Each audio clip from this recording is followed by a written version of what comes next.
Everything's pointing green for the Fed to start cutting rates here. This year maybe has 1 or 2 rate cuts in it. When you're the Federal Reserve, once you start cutting rates, can you stop? And the market's, if you like, not convinced. It doesn't really matter because even if they cut, they're only cutting a little bit. Our expectation is that rates stay where they are, potentially a cut at the end of the year, and that's supportive for markets. This is Bloomberg Surveillance with Jonathan Ferro, Lisa Abramowicz, and Annmarie Hordern. Live from New York City this morning. Good morning, good morning. 4-day winning streak on the S&P 500 coming into Wednesday. Bond yields dropping for 5 consecutive days. This line from Bank of America and Savita Subramaniam. No news is good news, and there's hardly been any news. Today, once again, light on data, light on earnings, heavy on Fed speak. Here's today's lineup. Let's go through the names together. Vice Chair Jefferson, Governor Cook, Boston Fed President Collins. Tons more Fed speak this week. I love it. This is just giving you a sense of where we are in the cycle of data and lack thereof, that we're focusing on Fed speak as the leading issue because that is the only thing. And in a vacuum, Neel Kashkari was so loud yesterday when he said that basically his base case is staying on hold for a much longer time. He raised the possibility of a potential rate hike, but he talked about euphoria of markets. And I thought this was fascinating about how there's this sort of euphoric embrace of every disinflationary print that we get. And he thinks that that's a little bit premature. Are we calling it euphoric? Would you say that's what it is? It's a bias to see things in the most disinflationary Goldilocks way possible. You can interpret that however you'd like. Disinflation, the theme at the moment over the last week. Decent earnings, pushing back rate cut calls, then bringing them back in a little bit. September feels like the new June. This from Morgan Stanley and Ellen Zentner. Anne-Marie, we remain bullish on our call for 325 basis point rate cuts this year, but we're pushing out the start to September. They're not alone. And you have other people even actually pushing out, other analysts saying we might not see one till December. And this goes to what Neel Kashkari said yesterday. Quote, the most likely scenario is we sit here for an extended period of time. The question is, what is that expended period of time? And what kind of data does he want to see? And how much of that data before they begin cutting rates? That's the Fed speak. Let's deal with the central bank action elsewhere. So the world's oldest central bank, the Riksbank in Sweden, the first rate cut in about 8 years. They make a move. Ueda over in Japan, he's starting to make a different kind of move. He's starting to talk up a policy shift. This is what he had to say earlier on this morning. Abrupt, one-sided, weak yen is negative for the economy. And Lisa, just raising the idea that maybe they can respond with monetary policy. My favorite thing is to take a look at what the yen is doing to this, which is nothing. Basically, it's losing value. It's weakening, which means that the credibility that verbal intervention has over in Japan is nada, or almost that. And so that, to me, is really the takeaway here. Yeah, raising the prospect, but, oh, yeah, not seeing it in market action. But they've already tried verbal intervention. It didn't work. So they actually had to intervene. And it did work. But it's not holding on. I still maintain what Alvin Tran at RBC says. Basically, 160 is the new line in the sand. So 160 last week, back down to about 155.40. Plenty of developments in the Middle East we need to stay on top of as well. According to a senior U.S. administration official, the United States has paused the shipment of bombs to Israel. Clear concern here about a potential military offensive in Rafah. And unclear whether those bombs will ultimately be delivered. That's right. This is a pause, but not an ultimate suspension just yet. The U.S. administration has not made a final decision, but it comes at a time when they are clearly trying to get Israel on board for a ceasefire negotiation. Reuters reporting that Bill Burns, who's been the key negotiator of the United States, will be traveling later today from Cairo to Israel to speak to Benjamin Netanyahu. Potentially that is coming down the pipeline. And at the same time, the U.S. is saying, well, we're going to hold off on these shipments for now. And you have to wonder how much this is just directly driven by the politics of the moment. This is eviscerating the ratings for President Biden when it comes to the younger cohort. And there's a question of how does he get out from under this? Is it enough just to get some sort of ceasefire? Can he try to expedite that? We know that, and they're going to be having additional talks, as Annmarie was saying. To me, that's what I'm watching, how much that's shaping his rhetoric. Because at the Holocaust Remembrance speech yesterday, he was very much supportive and talking about the importance of supporting Israel. It's difficult to hide from the brutal reality on the ground in Gaza as well. In a place like Rafah, we're talking about a dense urban area with more than 1 million Palestinians. This is playing out in real time, and we can see how this is playing out, and it is utterly devastating to watch. And it's clear the president is in a much more delicate position now than he was maybe back in early October. If those bombs are used to kill thousands and thousands of innocent civilians, that will be devastating, both on a humanitarian level and also just in terms of what that means, what the implication is for the United States. Terry Haynes of Pangaea joining us a little bit later on those issues. For the broader market, welcome to the programme to you all. Equity futures on the S&P 500 just about unchanged here. In the bond market, yields a little bit higher by 2 basis points. On a 10-year, 447.95. The euro not doing much, 107.51. We'll talk a lot more about what's happening in the commodity market with crude just a little bit lower in the 70s. Coming up this hour, Marvin Lowe of State Street pushing back on the Fed's outlook for rates. Terry Haynes of Pangaea Policy as the US pauses a weapon shipment to Israel. And Angelo Zeno of CFRA as Apple gets a boost in China. We begin with our top story. Fed President Neil Kashkari warning rates may stay higher for an extended period of time. Marvin Lowe of State Street saying this: variables can easily justify a neutral rate closer to or above 4% rather than the Fed's long-term 2.5% target. In that instance, the 10-year will remain closer to 5.5%. Marvin's with us around the table. Marvin, good morning to you. Morning. Is that a base case call on a 10-year north of 5%? Yeah, I mean, I think that once we get through the start of the cutting cycle, I'm been so focused on it, September, the new June, December, really, where does it settle? How deep or shallow is this cutting cycle going to be? I think we're getting to the stage where we need to think about that. Can a 2% inflation target actually work in this new environment? I think last time we spoke, you said don't fade the market strength. Given what you've just told us, where does that stand now? Yeah, I mean, certainly the tailwind created by rate cuts coming is powerful. I wouldn't argue with that. And really, you could still get duration that can outperform once we get there. But really, we're thinking a little bit more in the intermediate term. Kind of trading this tick by tick type of environment is great for the screens. But in terms of setting up your asset allocation, I think we do need to think about what the world might look like in 2025 and beyond. Which raises this question of how you still are positive on stocks if you see a benchmark 10-year yield of 5.5%. Yeah, I mean, number one, it is a relative game that we exist in, right? So certainly growth in stocks and equities have outperformed. And you want to own that growth in my mind. So there's always going to be opportunities. U.S. exceptionalism, it's making its way through the U.S. stock market. And I think that can be somewhat sustainable. If we wind up talking about an environment where inflation is higher, that also means that there's nominal pricing power that exists for some of these companies. And, it does come down to the blocking and tackling, whether we're looking at individual credits or individual equity names that we want to own in our portfolio. In the bastion of worries right now, we have the federal deficit for some people. We have Steve Eisman saying, the deficit. And those people who say that are wrong, and they have been wrong for the past 40 years. They're premature, which is wrong in our business. You had Paul Ryan, the former House Speaker, yesterday saying, the deficit, basically, yesterday. He basically went on Bloomberg Television, was talking about how failed bond auctions are a very real risk, and he is watching bond auctions. Do you think that that's something that's on your radar as a market risk? Yeah, it absolutely is. It's probably one of the biggest concerns I have when I get to this 5.5% number. The amount of deficits that we're running is unprecedented, especially during boom times. The fact that we're talking about unemployment numbers that are 4%, around 4%, and still running deficits is unprecedented. And just the amount of debt that we have, and again, I don't want to sound alarmist. I've heard about deficit concerns and failed auctions in the many decades that I've sat in the seat. And you're right, they haven't come to fruition. But we have so much debt out there now, and we are seeing that the central banks of the world are buying less. The official reserve managers are buying less. That means that more price-sensitive folks, the real money as we call them, need to buy more. And they're not as flexible, or they're much more flexible whether or not they want to go into that market. Does that 5.5% baseline call for the 10-year for you take that into consideration? How much is the deficit part of the extra premium that people are going to charge? Yeah, it certainly is part of it. It's a mosaic. Term premiums are one of the things that we kind of look at from the geeky bond world. How much compensation do you need to own treasuries outside of just the inflation number that you expect in there?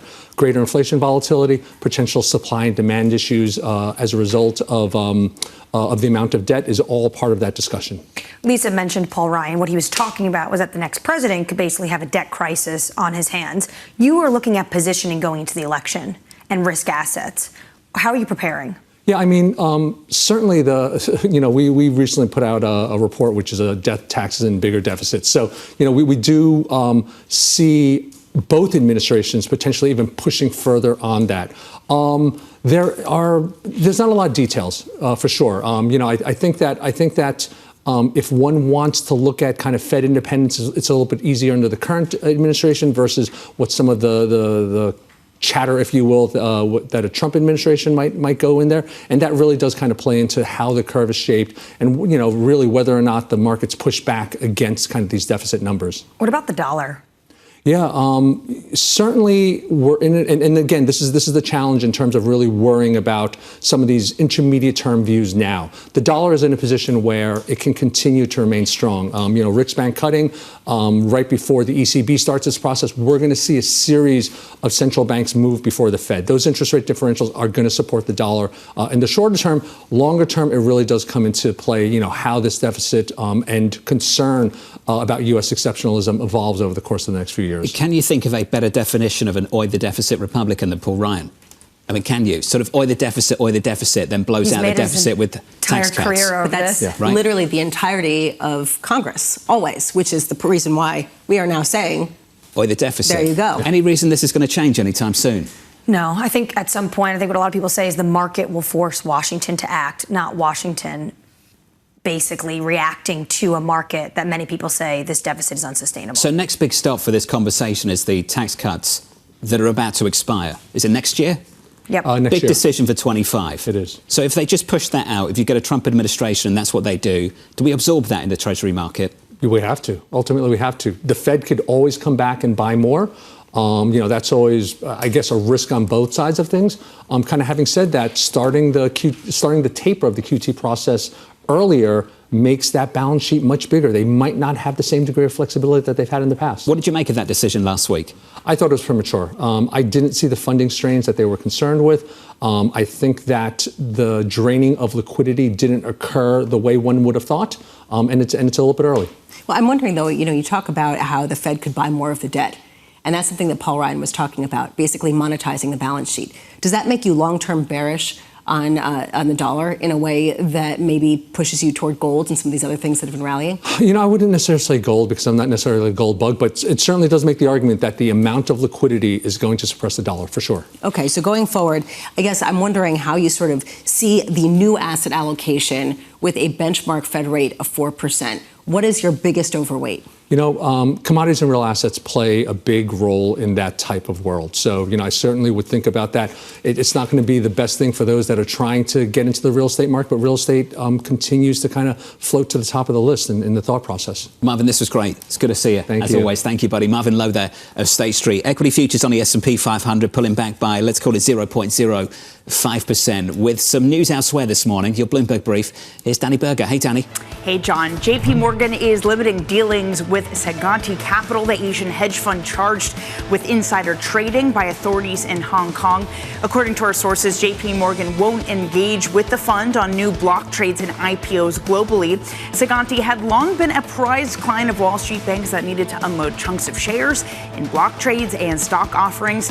The fund does say it intends to defend itself against the charges. Let's get you a quick check on Reddit shares. They are surging nearly 15% in the pre-market. They posted better than expected results in its first quarter since having that monster IPO. Revenues increased 48%, which far surpassed analyst estimates. The company said that growth was helped by investments in making the site easier to use and improvements in its ad technology. Reddit shares, though, are slightly lower since its trading debut in March of this year. Now, the irony of all ironies, customers of bankrupt crypto exchange FTX are going to be getting their money back plus interest, something that is incredibly rare for bankruptcy cases. FTX, in selling off all its parts, is going to be worth over $16 billion, more than what it needs to cover what its customers and creditors lost in the November 2022 collapse. By the way, that's about what it was valued in 2020, near the height of the pandemic trading boom. Now, that's thanks to a huge run-up in crypto prices since the collapse, including Solana, a coin itself backed by Sam Bankman-Fried. Now, although all those debts are going to be paid in full, nothing is going to be left over for the equity holders, according to the court documents. The cruelty of capital structures. That's your Bloomberg brief, John. Danny, thank you very much. If there's a book I want to read, it's a book on this. The cleanup. What they walked into when they had to look at the bankruptcy of this company, what they walked into, how much was left, because you're going to sit here now and say, well, yes, there's enough money to cover the people who were owed money. Was there really a fraud here? Yes, based on what the court has got to say. Listen to these numbers now. It's amazing. 16.3 billion in cash to distribute. Creditors are owed something like 11 billion. Customers and other non-governmental creditors. Yeah, well, to me, this is the question, right? How much sort of leaked out with all of the donations, et cetera. This, to me, is the fundamental issue, though. Is it a crime, and how big of a crime is it if everybody gets their money back and then some? And a lot of people would say, yeah, it's still a crime because they could have gotten bigger returns and some people are getting wiped out. But is it less of one? It's the end sum that is shocking. Depending on the type of claim they hold in the case, some creditors could recover as much as 142% of what they are owed. So they're making money even now. Amazing. Let's hope that we don't get a turn in the market, you know? Well, I mean, things can happen. I mean, this is the It could take a while to deal with, yeah. This is the Lehman claims. If you could hold on long enough. Precisely. Boom. Well said. Equity futures slightly negative here on the S&P 500. Up next on the program, the White House sending a message to Israel. If you're going to conduct a military operation, you want to see people evacuated, but those people need to have somewhere to go. And we have not yet seen a plan that would deliver that. That conversation just around the corner, live from New York this morning. Good morning.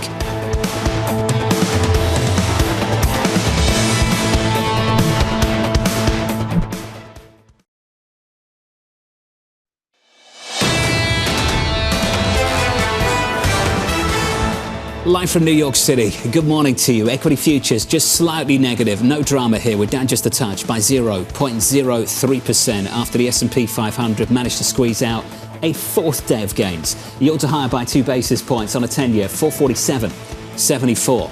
Under surveillance this morning, the White House sending a message to Israel.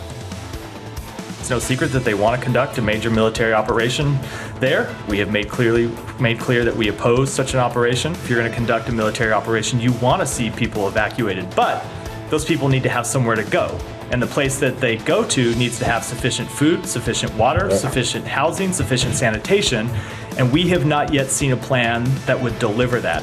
Here's the latest this morning. The US pausing a shipment of arms to Israel amid rising concerns about its planned military offensive in Rafah. Over 3,000 bombs were set to be delivered. A US official saying a final decision on the shipment has not been made. Israel also reopening a key crossing in the Gaza Strip for aid deliveries following pressure from the White House. Terry Haynes of Pangea Policy joins us now for more. Terry, there is a long history of this going back several decades. How big, how important is this signal? Well, it's a long series of signals, isn't it? And they are somewhat inconsistent and somewhat confusing as well. You've got, stand shoulder by shoulder, ironclad commitments on the one hand, and on the other hand, wanting to nitpick operational plans on the ground, as well as humanitarian plans on the ground. And the nary a word in all of that about what the White House is doing about the artificial harbor that it was building, or what it's been actually bringing into Gaza itself. So there's a lot of different signals here. Unfortunately, this has characterized the administration from day one in the Middle East since last fall, and also in others of its major foreign policy initiatives, whether it be Afghanistan or Ukraine. Yesterday, the State Department spokesman Matthew Miller actually talked about the proposals that the U.S. government put on the table to the Israeli government. But at the same time, what we hear from the administration is that Biden doesn't want to see any invasion in Rafah. Do you foresee a plan that Israel can undertake that the U.S. would be on board with? No, because I think rhetorically they won't be on board with it no matter what. The reason I say that is basically that the United States has not been on board with the military operations the Israelis have conducted for quite some time now, no matter what they are. And I don't see them changing that rhetoric anytime soon. And, to answer the next question, I do think that's partially politically motivated, too. The timing of this pause comes as Reuters is reporting Bill Burns will be heading to Israel to see Netanyahu. Do you think this pause can basically be used as leverage to get the Israelis on board with a ceasefire agreement? That depends entirely on what the Israelis want, and they've been cagey in public about what it is that they want, only saying that the Hamas counterproposal of Monday was far away from what it was that that was in their security best interests. I don't blame them for that. Negotiating in public is a fool's game and a loser's game, which is exactly why Hamas is trying to drag them out into it. Do I see a difference in the trajectory? Frankly, I do not. Anything that, you've got Netanyahu on the one side, but you've also got a war cabinet that not only has centrists like Gantz in it, but you have fairly hardliners like Ben Gvir. And, Netanyahu's got to satisfy all those people as well. My sense of this is as long as Netanyahu and Gantz are together on things, the Israeli government's going to do pretty much what it's going to do on the current trajectory. You talk about how President Biden is somewhat politically motivated. Certainly this is an issue that has reduced some of the support he has, particularly from the younger cohort of voters. What more can he do? He is going out, he is interviewing at a time when his competitor is locked in a criminal trial in New York City. What can he actually do to get an upper hand in this conversation? My unwanted 2 cents of advice to the White House is unwanted and unsought, is that they need to be clear about what their goals are, and they need to execute them clearly. They are going to, if they lose some people as a result of that, they're going to gain people on the other side by virtue of being clear and standing up for what it is that the administration wants to do and what's in the United States' best interest. Not Biden's political interest, but the United States' best interest. The administration is not clear on that. They never have been clear. It's one reason, by the way, why it took 6 months to get Ukraine aid, is because the administration is not clear and they're not persuasive, and they need to be both. Is there a clear or persuasive message in terms of policy coming from the Trump campaign right now? What I think the Trump people are doing is, firstly, they're distracted, and secondly, they're following the political adage that when your opponent's tearing himself up, there's no need to jump on board. Terry, we do know that, as of CNN saying last night, President Biden's going to be sitting down with Aaron Burnett of CNN this evening. He hasn't really sat down and done the formal interview process. They've been looking for other ways to get the message out. Does he need to be doing more of this type of communication? Well, he needs to be doing more of that, and number one, and number two, he needs to be doing more unscripted. I'm not privy to what Ms. Burnett or CNN, specifically are doing, but the White House seeks to control, any White House seeks to control, this is not new, but seeks to control the environment and even the questions as much as possible. The president needs to be out there a little bit more unscripted and, frankly, a little bit, and able to be a little bit more blunt about what his priorities are in foreign policy and, frankly, in domestic policy as well. Terry, if the election was today, who wins?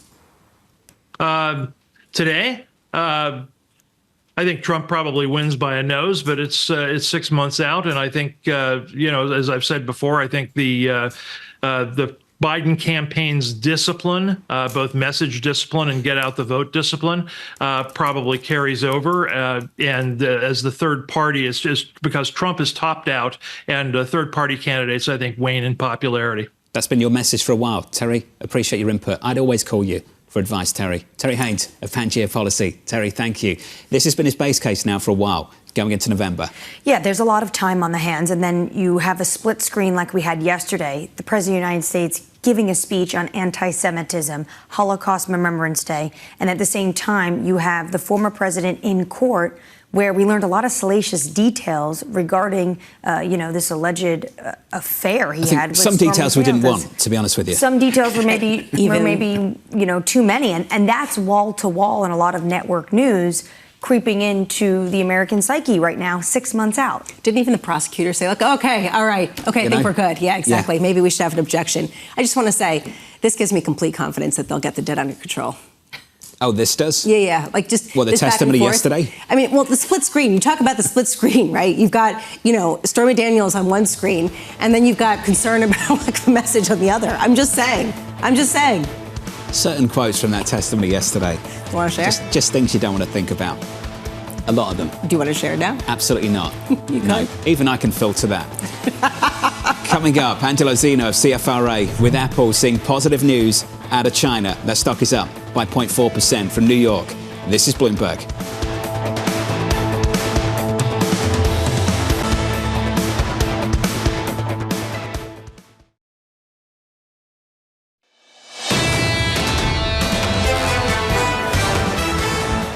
Coming into Wednesday on a 4-day winning streak on the S&P 500, the longest winning streak on a benchmark going back to the middle of March. Right now, equity futures just about unchanged. One eye on the small caps. The Russell's down today, but over the last 5 days, up big time, up by close to 5%. Over that period. In the bond market, switch up the board, lots of supply to talk about.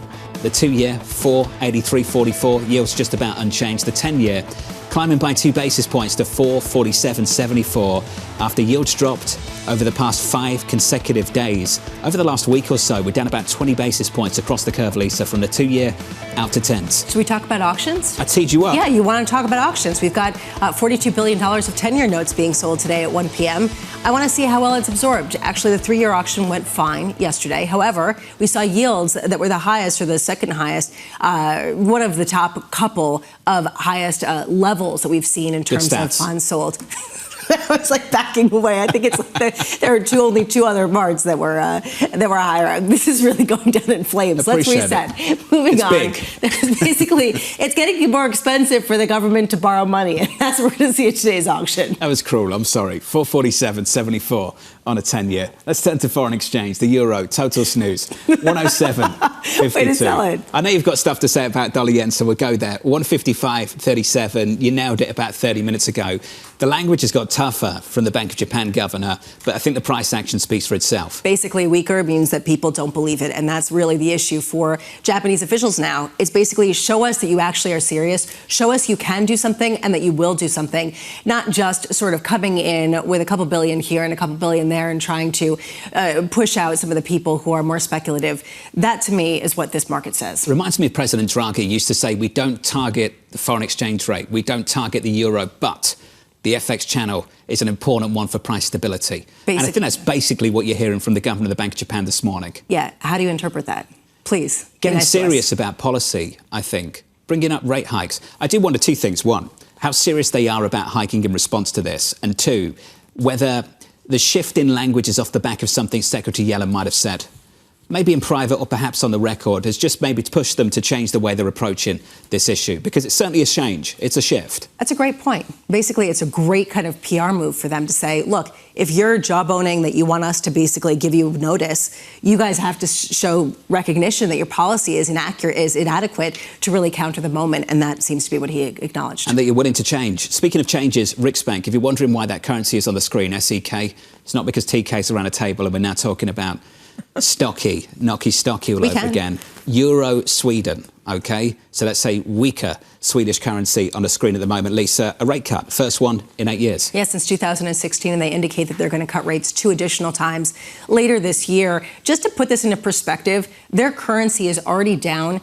about 4.5% versus the euro, and more than 7% versus a broad basket of developed market currencies so far this year.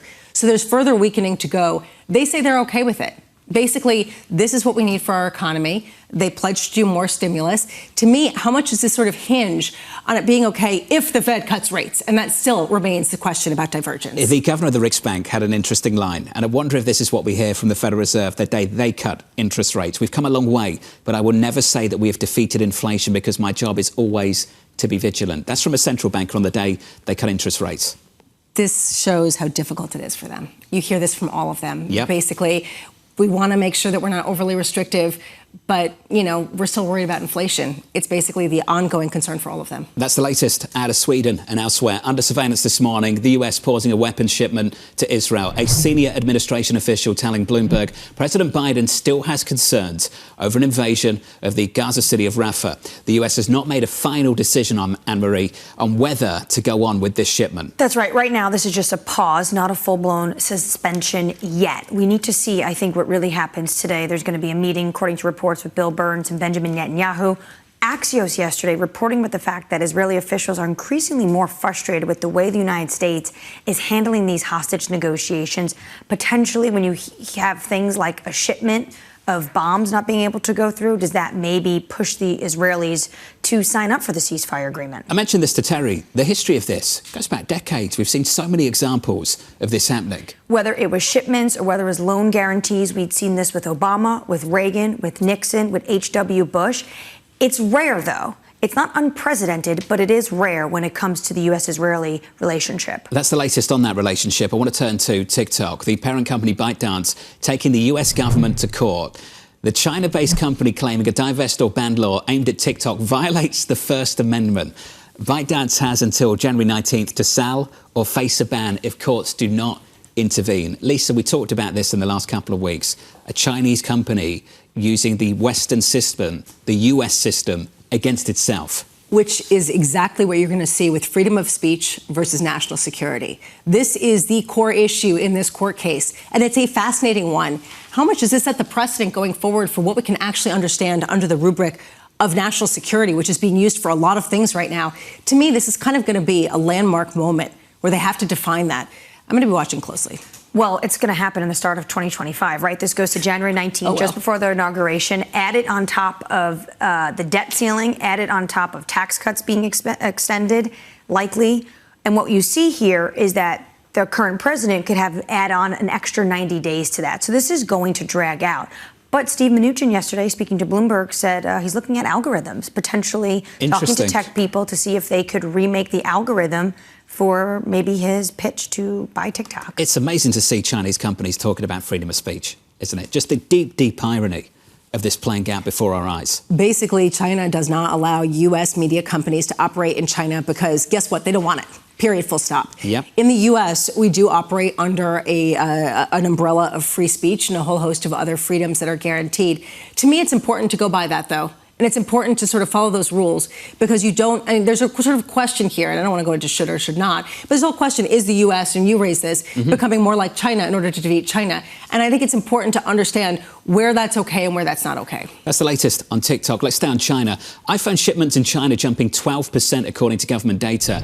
Apple saw a boost for the month of March after retailers slashed prices. The move reverses a slump of 37% in the first 2 months of 2024, according to Bloomberg's calculations. Angelo Zeno covers Apple for CFRA and has a buy rating and price target of $210 on the stock. Angelo, let's catch up on what happened yesterday before we get into the latest from China.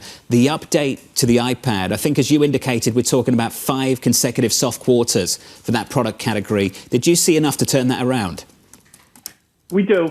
You're looking at 5 year-over-year, declines in consecutive quarters, 9 out of the last 10 quarters, to be honest with you. So it's been weak for a while. They've had to kind of go through those pandemic, post-pandemic blues. And then, there hasn't been an update since the fall of 2022. So this is a notable step up here in terms of the capabilities from the M2 to the M4 on some of those internal upgrades, specifically on the Pro side of things. I think the higher price points on the Pro side of things also is going to help kind of reinvigorate growth on the iPad side of things. So our view is, over the next 3 to 4 quarters, expect a return to year-over-year growth within the iPad category. Now, that said, it's only about 7% of the revenue base, so it's not necessarily going to be a huge needle driver for the broader company, but it is a positive indicator nonetheless. I do just wonder if it's an appetizer for the main event, which is the carrot that's going to hang over the stock until September, which is the next iPhone. Angelo, did you see anything yesterday that maybe informs your view on what we could expect from the iPhone later this year? Yeah, listen, I think, maybe the one disappointment that came from the event was I think maybe some out there were hoping for a little bit more on the AI side of things in terms of, maybe some sort of, tease ahead of the developers conference. But this is really kind of Tim Cook, really at this point in time, really kind of us keeping, awaiting for that event here next month. So there wasn't much that we saw on that side of things. But that said, I mean, clearly the fact that they are moving quicker in terms of some of these hardware upgrades, the fact that they just had the M3 and those Macs here 7 months ago, and they have already kind of launched an M4, kind of tells you the urgency that this company has now on the AI side of things, at least on the hardware side of things. And we do think that's going to follow through on the software side of things when we kind of hear that developers conference next month. Angela, what's more important for your view of the stock? What they do in terms of AI adaptation, or what's going on with China, where we see that shipments potentially rose about 12% in March after serious discounts? Yeah, I mean, listen, I think if they can kind of answer the AI issue out there, or at least show some new capabilities on the AI side of things, show some innovation on that side of things. That's actually going to help kind of the story on the China side of things in our view. You kind of look at China here, and it's really tough to really kind of understand kind of what's going on a month-by-month basis here. We kind of typically listen to what Tim Cook has to say and kind of rely more on that type of data out there, as well as IDC's quarterly data. But that said, our view here is the rest of this iPhone 15 cycle is essentially going to show year-over-year declines out in China. And as we kind of go into the fall, something that Apple is missing is AI capabilities. And that is something some of these China vendors are starting to show. China also has a leg up in the sense that they are releasing more and more foldable phones out there, which the consumer likes. That's something Apple does not yet have in its pipeline as well. So if they can kind of answer some of the questions on the AI side of things, showcase some new capabilities out there for the consumer, I think that helps the China story as well. On a broader level, Angelo, can Apple charge more for phones with AI? I think they can. And a big reason for that is, I think consumers out there just love the Apple brand out there. I think the way kind of Apple showcases the messaging when it comes to kind of new capabilities on their ecosystem, I think really gravitates to the consumer out there. I know when, Dynamic Island kind of came out with the iPhone 14, there were a number of individuals that actually kind of, went gaga over it. So AI, I think, is going to be a much bigger deal than that. But that said, yeah, I mean, I think if they can kind of, wrap this up nicely and sell it to the consumer in a positive way, at the very least, I think you can potentially kind of increase the price point on some of those pro devices out there. And again, show a return to growth on the iPhone side of things. Angela, when it comes to the price point in China, given the fact that we have seen this uptick in the March data in terms of iPhone sales, do you think Apple's now at a sweet spot in terms of pricing in mainland China? Tough to say. I think this has definitely become a more competitive market. You kind of heard Tim Cook kind of illustrate that. I think he almost alluded to the fact that China at this point is essentially the most competitive market out there. So it's going to be difficult for Apple to really, continue to sustain that market share that they just saw here in 2023. In fact, we do expect them to be a share loser here in 2024 and likely an incremental share loser in the foreseeable future. Now, that said, they can continue to grow in that region, or at least sustain revenue in that region. We think if they can kind of continue to incrementally increase pricing through new capabilities. This is something they've done here over the last 15 years or so across not only their iPhone ecosystem, but across their entire hardware ecosystem. Angelo, just finally, is it just me? And you can say it's just me if you want to, but is the product seemingly getting worse on the iPhone side of things? The bugs on FaceTime, the headphones haven't really improved. Angelo, what's happening there?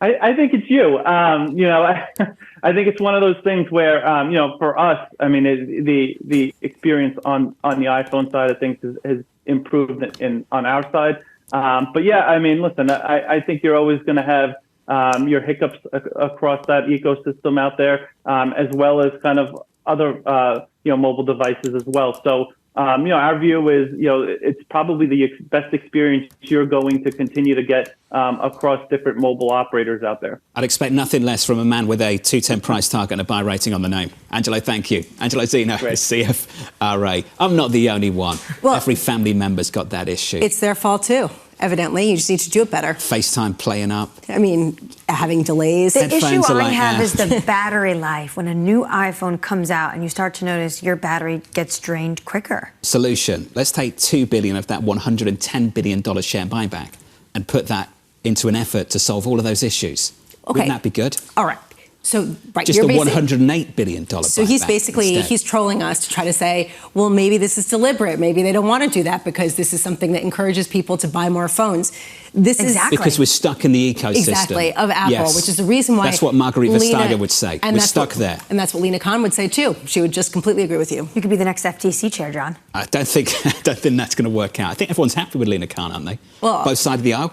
For the most part. Yeah, well, not on Wall Street, but that's a different question. Politically, yes. Yes, I meant everyone down in Washington. Let's get you an update on stories elsewhere. It's my fault.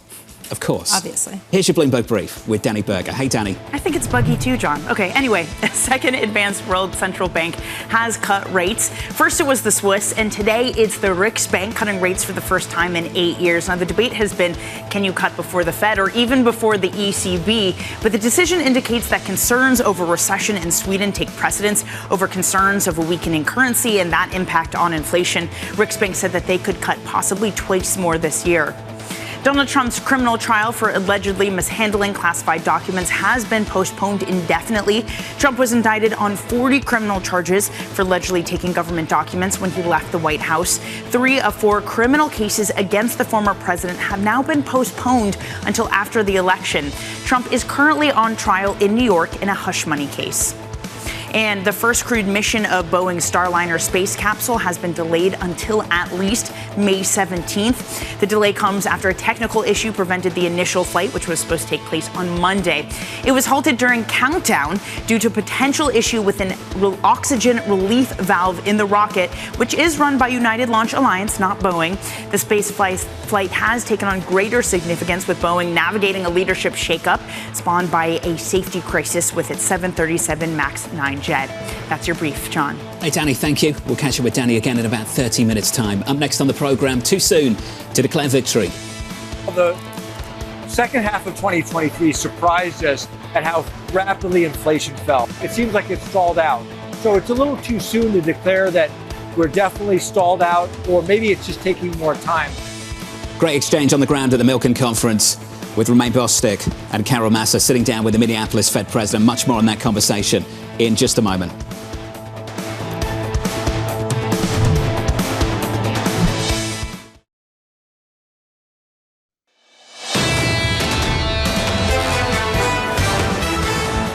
Equities just about unchanged on the S&P 500. Welcome to the program. We're slightly negative. We're down by 0.02%. In the bond market, yields retracing some of the move over the last week or so. We're higher by 2 basis points at 447.74 on a US 10-year. Under surveillance this morning, too soon to declare victory. We're committed to 2%. We will get to 2%, and we will get an interest rate environment necessary in order to achieve 2%. The second half of 2023 surprised us at how rapidly inflation fell. It seems like it's stalled out. So it's a little too soon to declare that we're definitely stalled out, or maybe it's just taking more time.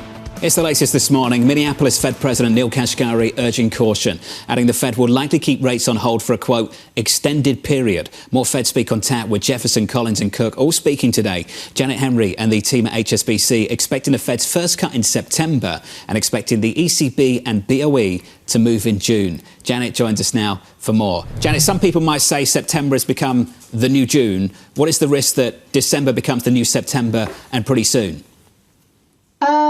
Yeah, there's always risks where markets are concerned, as you well know. It's not so long ago that markets were pretty convinced that the first rate cut was going to be in March, and then it briefly went right to the end of the year. And you're right, September for us is the new June, but you'll also know that back in December we were saying June. So it really will depend on the data. But as Powell keeps telling us, it's the totality of the data. Yes, they need to see further improvement on inflation, but they don't need to wait until they get back to 2%. But the urgency with which they will feel the need to act will depend on all of the data, including the labour market. So it may be that, you know, the progress on inflation is relatively modest, but if they see more that scares them in the labour market data, that could cause them to act. But if in December we're still at unemployment less than 4%, still getting payroll prints of 200,000, and inflation, core PCE, is still above 2.5%, then what's the urgency? It's pretty impressive. It's not where we thought we would be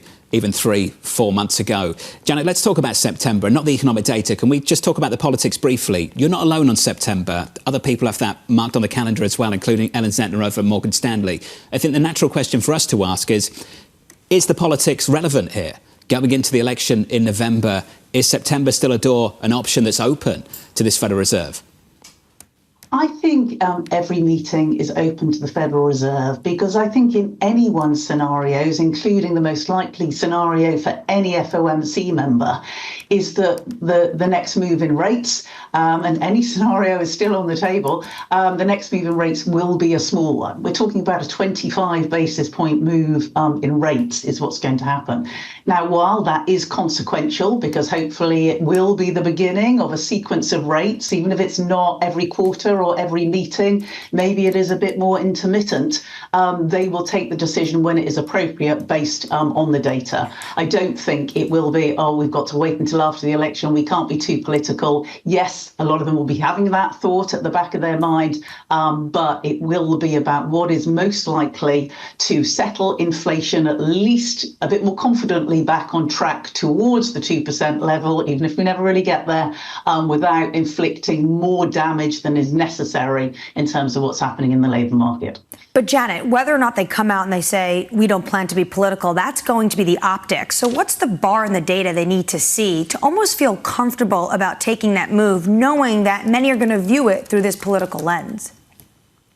Well, we get back to the data. You've got to remember, in the last set of projections that we had back in March, what was in the Fed forecasts for core PCE for the end of 2024 was 2.6. We're at 2.8. We know this is a bumpy ride for inflation, but just as everyone got overly excited at the end of last year on a few downside surprises to the inflation releases, they've got really, really hawkish early part of the year when inflation surprised for 3 months by about 0.1, on a monthly basis for that kind of period. So I think what they do need to see now, it seems, to really pull the trigger is get a core PCE print that probably is more like 2.5 as the headline figure, but they will also need further evidence in the data, slower growth, slower employment growth in particular, and the wage numbers. That's by no means the most important factor, but the more 0.2s we get on monthly inflation and the lower the payrolls release, that's probably what we do need to see to get that September rate cut. Say September comes and goes and they don't make that cut. Do you think they push it to December, or there is a chance that November could be a live meeting? I think it would be unusual to cut in an election month. In fact, when we looked back at this, and certainly when I spoke to other previous FOMC members, they could only remember one meeting whereby the timing of an election, and I think it was a midterm election, actually influenced the Fed's outcome. And actually it was under Greenspan ahead of a midterm elections. But the next move straight after the election was a 75 basis point move. So it was really consequential when you're delivering a rate rise of that kind of magnitude. So I think November would be unlikely. For me, it really is a case of we either go in September or we wait until December, but I wouldn't rule anything out. One of the most interesting aspects of your forecast is that you now call for 25 basis points of rate cuts this year. It was 75 basis points previously, but you keep your forecast for 75 basis points next year. Do you think that we're heading toward a higher neutral rate than you previously expected? Well, I've long been highlighting over the last few years that we are moving towards a higher neutral rate. Obviously, the movement on the dot plot and the longer term dot from the FOMC has edged up from 2.5 to 2.6. But I really get the impression from various FOMC members that they actually think it's more like about 3%. But I guess what we've got in our projections is the idea that policy will need to stay relatively restrictive. And I think this is what you might hear from more central banks. You could potentially hear something like that from the Bank of England tomorrow. The idea that rates can be cut a little bit and still be restrictive. If we're still at 4% Fed funds, which we are on our forecasts by the end of 2025, arguably that is still restrictive to ensure an ongoing disinflationary process. We don't have core PCE at 2% by the end of 2025. Janet, well said. Appreciate the clarity as always. Janet Henry there of HSBC breaking down the Federal Reserve. 25, such an interesting year. Think about it. How difficult it is to have a view on next year without any kind of clarity on the expiration of tax cuts, what's going to happen with tariffs, if President Trump gets another term in the White House. All of these things are going to have big implications for what happens with the broader economy. Which is the reason why I find it interesting that Steve Eisman said yesterday, well, it won't really make a difference one way or another. A lot of people are just, what was it, Lori Calvasino? The blinding white light of the sun. Yeah, looking at the sun, staring at the sun. Have to care about it, but... That's 2025. Yeah. Staring at the sun. Coming up next on the programme in the second hour of Bloomberg Surveillance, we'll catch up with Tracy McMillan of Wells Fargo, Bloomberg's Mike Shepard, and Enda Curran and Maddie Zhu.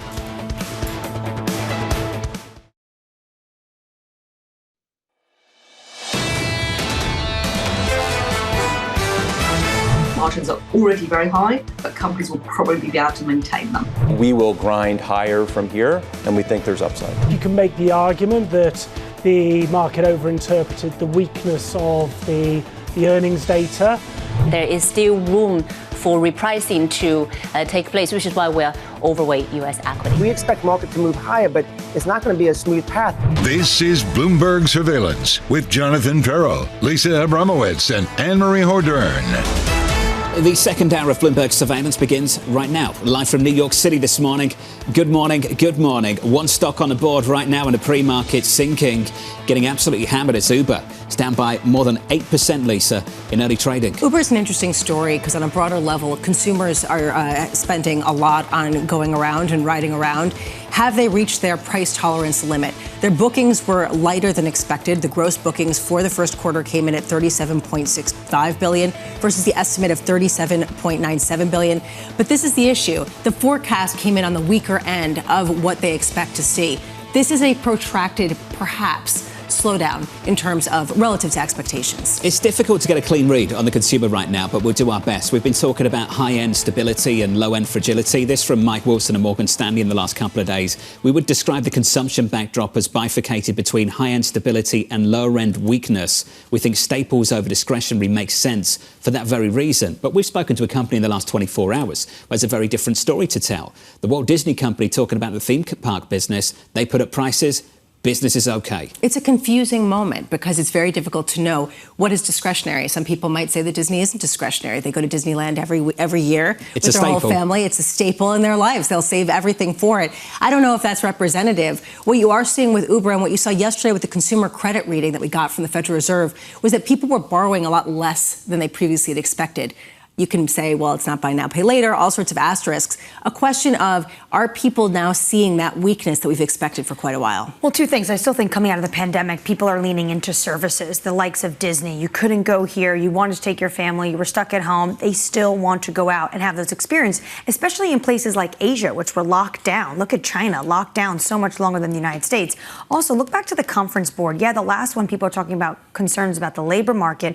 But for a while, the real concerns have still been inflation and everyday goods like gasoline and groceries. Uber's down about 7% in early trading. Let's get the broader price action for you.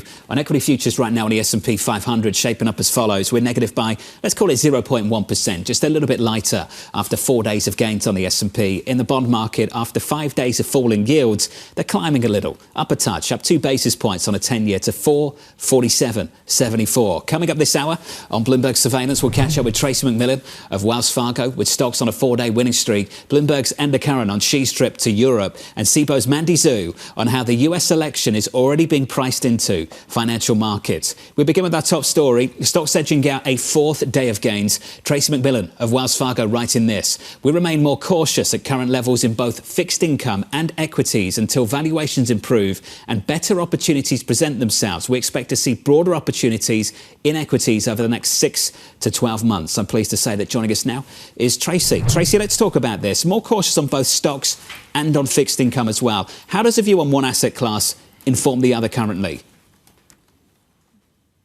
Good morning, John. So we are cautious on both equities and on fixed income, and we're really waiting for better opportunities to add to both of those asset classes. Right now, what we see is that at the short end of the fixed income curve, the yield is over 5%. And so you have to compare that to the opportunity in equities. And our large cap forecast for the end of 2024 is 5,200 at the midpoint. So there's not a lot of upside potential that we see in equities going out to the end of 2024. Now, 2025, we think could be a better year. So we continue to favor large cap equities. But right now, the balance between the risk reward between fixed income and equities does have us more cautious in equities, going up in quality in fixed income, and staying towards the short end of that fixed income curve. Could you clarify something for me? How do you think bonds would behave in a drawdown in equities? Would they still perform well? Yeah, so that's a really interesting question, because over the past couple of years, what we've seen is higher correlations between both equities and fixed income.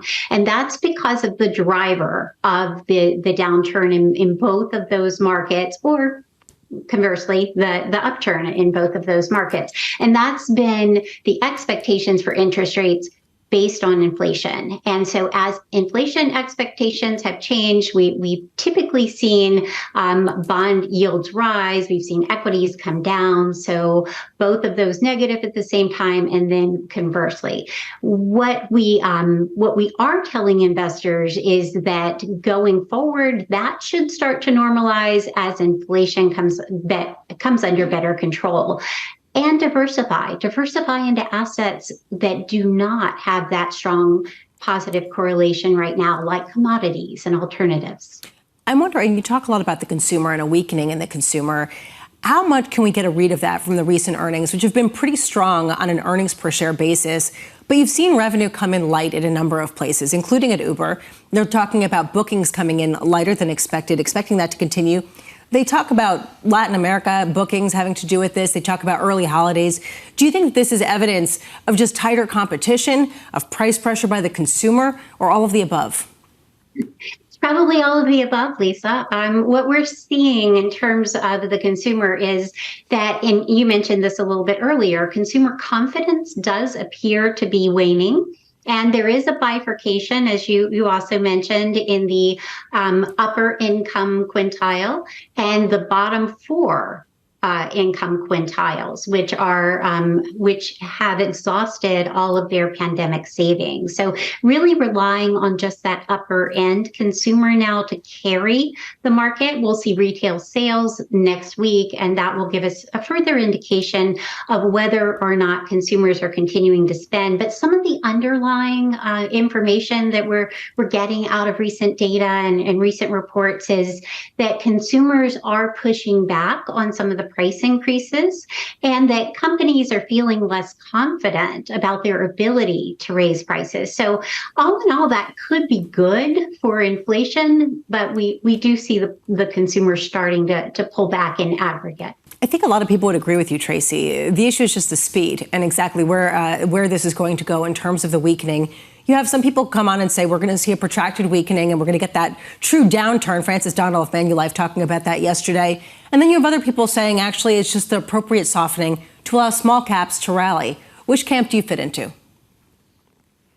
So we do think that we're going to see more of a soft patch. We think that the data last week is supporting that view that we'll probably see that soft patch, growth slowdown, labor market slowdown starting to occur in the second half of this year. So, more of a soft patch. We think there's less risk of a recession than there was in 2023.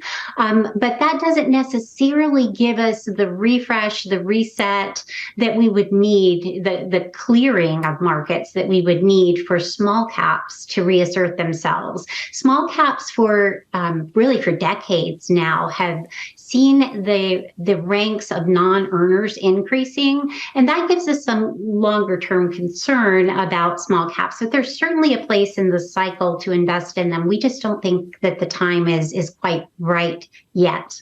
Tracy, all morning we've been talking about the developments in the Middle East, and in your note you talk about how this could still be a risk to oil prices, which we've seen pull back quite significantly. What kind of upside do you think we can see in the oil market?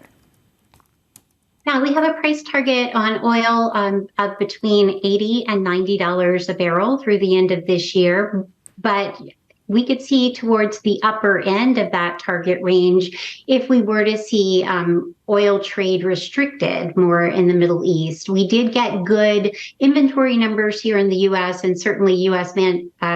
producers could ramp up production, but that will probably take a little bit of time. And in the interim, we could see some supply constraints that would push prices higher. And don't forget about OPEC being able to bring on more supply as well. So we don't see oil prices necessarily skyrocketing, but we could see certainly the upper end of that range, and we think that would again put pressure on markets because it could imply inflation.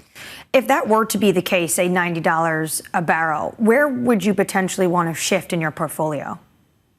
Yeah, so we have already shifted towards commodities with an overweight there. Again, the non-correlation, we like that about commodities. We've certainly seen precious metals performing well, gold in particular, and we think that oil does have some upside from here. So, a commodities position we think is probably a smart thing to do at this point. Crude a little bit lower on a session this morning. Tracy, always wonderful to hear from you. Tracy McMillan there of Wells Fargo, kicking off a conversation about the broader market and on the consumer as well. New Yorkers, loaded. Do you want the stats? Amazing. It is amazing. Global ranking of the wealthiest cities by Henley & Partners. That's an immigration consultancy. Here are the numbers for you. 350,000 millionaires in this city, which is the most of any city and up 48% from a decade ago. That is 1 in 24. I saw that statistic and I thought to myself, well, is that just the people who can afford to live in Manhattan?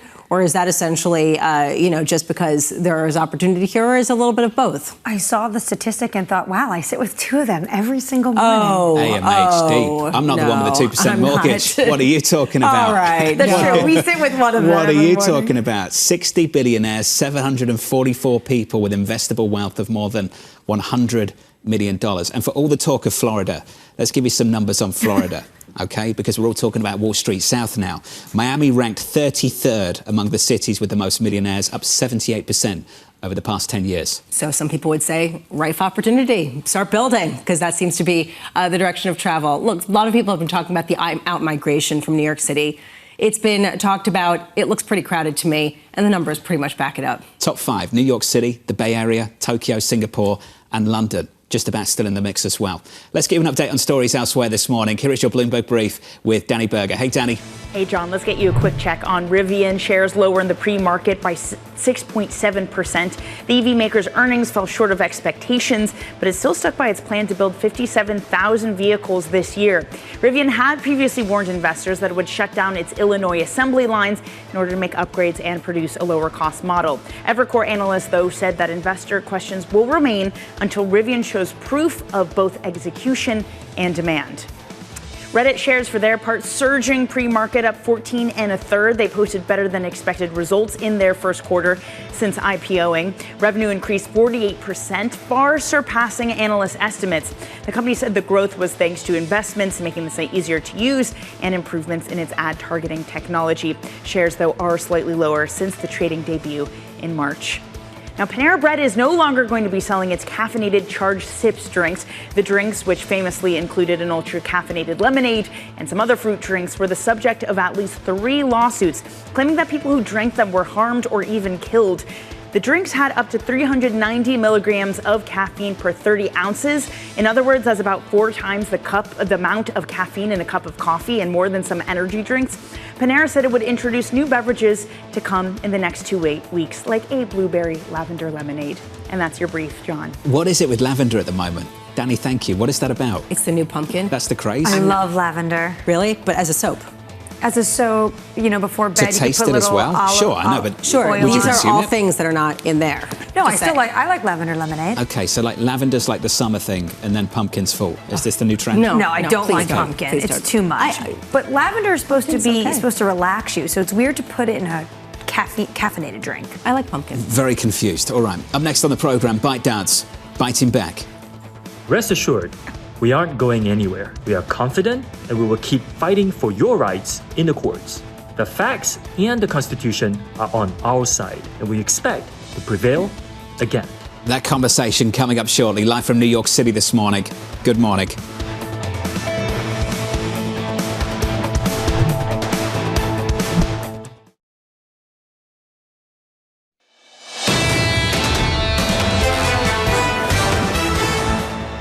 Equity futures on the S&P, just a little bit softer. We're negative by 0.1% on the S&P 500. It's a mild pullback.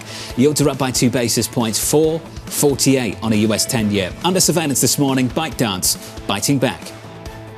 Rest assured, we aren't going anywhere. We are confident and we will keep fighting for your rights in the courts. The facts and the Constitution are on our side, and we expect to prevail again. While we make our case in court, you'll still be able to enjoy TikTok like you always have. So here's the latest. TikTok's parent company ByteDance suing the US government over a law signed last month, forcing the company to divest the app by January or face a ban in the US. TikTok arguing the law is unconstitutional and violates the First Amendment rights of its 170 million users. Bloomberg's Mike Shepard joins us now for more. Mike, highly anticipated. Here it is. What does this look like now? Is this going to take months, quarters, years? This is not a case that will be handled on an emergency basis. It's clear that the courts are not treating this as something that will have to be resolved tomorrow. The law, as signed by President Joe Biden, gives the company until January 19th of next year to find a buyer for TikTok. And even after that, the president could extend it by another 90 days. So we were already talking about a year to potentially to resolve the whole matter. However, ByteDance is not interested in that kind of resolution. It made clear in its court filing yesterday that not only does it not want to sell, it sees it as both commercially, technically, and legally unfeasible. Mike, when it comes to potentially using that 90-day option, it looks like this is a lever that we'll see the Biden administration pull. That firmly puts it in the hands of the next administration. How can we see Biden either continue on this path or Trump deal with this come 2025? Well, it's a great question there, Annmarie, because politics has played a role in this really from the start. You'll remember that Donald Trump, when he was president, actually signed a ban, an executive order banning TikTok in this country. Now, that was stopped in court. There was not enough authority, the judges said, and it also raised some of the very questions that TikTok is arguing right now, that it infringes free speech rights. Now, the question is, how will Donald Trump handle it going forward? He came out most recently against this move to force TikTok to be divested or banned. And he called the law flawed, and he said it would benefit the parent company of Facebook, which had banned him in 2021. When it comes to what happened in Montana, do you think that's a harbinger for how this will play out? Well, TikTok is really raising the First Amendment as its primary argument against the law. And in any sort of First Amendment case, the court set a really high bar for any restriction on speech. The government is going to come in with a national security argument, saying that TikTok poses a risk to U.S. security because China could have access through the Chinese parent company to U.S. user data, and it could use the platform to sow disinformation. However, TikTok in its case is arguing that, look, in crafting the law, Congress didn't provide enough evidence to back up those arguments. So we will see how the national security argument that the government has put forward literally in the law itself plays out against the First Amendment claims that the TikTok and its lawyers will be seeking to defend. Especially because TikTok is arguing that it spent more than $2 billion to move a whole host of their data over to an Oracle cloud to try to insulate it from some potential manipulation. How much do you think, on a broader sense, this is going to stymie the administration's efforts to use national security in such a broad set of things? That's a great question, Lisa, because national security is really driving a lot of the moves that we're seeing, these export controls and other measures. And this one is a little more sensitive because it crosses into more than just commerce. It really is free speech. It's the First Amendment of the Constitution. And I'm glad you brought up the project that TikTok has spent roughly $2 billion on to try to fence off this data of U.S. users away from really any foreign government's ability to access it. However, Congress was aware of that project, and it still proceeded with this law. So it really now does come down to a collision in the courts between the two sides. How much does it really matter, Mike, in the sense that a lot of politicians are going to try to pass certain rules that will go into effect? The challenges are going to take a while to work through the court system. They can get an easy win. They can make a statement. they can change a market, and then later on, if it's overturned, they've already had their impact. Well, for some of the politicians in Washington, they're willing to wage that fight. Rand Paul, when the bill was passed, warned that, hey, look, this is not going to hold up in court. He opposed it for other reasons, too. But that was one of his arguments that, look, we shouldn't even be bothering with this because in his view, it ran the risk of being overturned by a court. Nonetheless, there are a number of lawmakers here who viewed it as a matter of principle that, the U.S. government needs to take a stand against a potential risk that China could be using a legally viable platform here in the United States to do some things that could undermine national security. And what we'll have to watch for is during the court arguments and as this all unfolds, whether we get more evidence of what kind of threat does the government, do national security officials and members of Congress actually see in this platform. Well, talking about national security, the Financial Times yesterday had a story saying the U.S. revoked export licenses that allow Intel, Qualcomm to supply Huawei with certain semiconductor chips. Shep, as we get closer to the election, do you expect more of these restrictions to happen and the Commerce Department to really try to tighten the reins when it comes to what they are allowing China to get their hands on? Well, the Commerce Department has signaled through Secretary Gina Raimondo an interest in maintaining not only the U.S. technological edge, but also preserving that edge for the sake of national security. It's a commercial argument and competitive argument, but it is also a security argument. And she even said in remarks a few weeks back that technological security is national security. And so they are looking hard at all these areas where an edge is needed to be maintained. And Huawei is interesting because it was already subject to so many restrictions. And by this point, for the two U.S. companies affected by these measures that we also reported on yesterday, the business that they do with Huawei is negligible. Nonetheless, there's a high symbolic value in the move because it shows that, the U.S. government is taking this very seriously and is really trying to send a signal to China that, look, there are two tiers of access to technology that you get, and we want to preserve the most advanced technology for the U.S. for not only the competitive reason, but also the security reason as well. And we could look for other steps to be taken in key areas like artificial intelligence and quantum computing going down the road. Mike, let's finish here. Let's put it all together. What kind of signal do you think that China has received based on these two issues? Is the message from America, we can only go so far? Yeah, that's a great way to put it because, we've heard the president and Gina Raimondo and other members of the administration, including a few who visited China recently to meet with senior officials, put in roughly those terms that, we don't want delinking, we don't want decoupling, we still want to do business with you, but we recognize that, we are not exactly aligned politically and commercially and on a security basis too. And so therefore, we can only go so far, and that we need to make sure that we maintain this technological edge for all those reasons. And so you are not seeing a push for delinking. We still want to do business with you, but it will be at certain levels. It's a difficult balance, that's for sure. Mike, thank you, sir. Mike Shepard there of Bloomberg on a range of issues. Let's just sit on another one, EVs. What are you going to see in the next few months? Potentially some big tariffs on Chinese EVs. At the same time, what do we want? Things out of China to build EVs. Well, yeah, because the problem is China absolutely has control of the supply chain when making a battery, when it comes to the raw materials and the processing.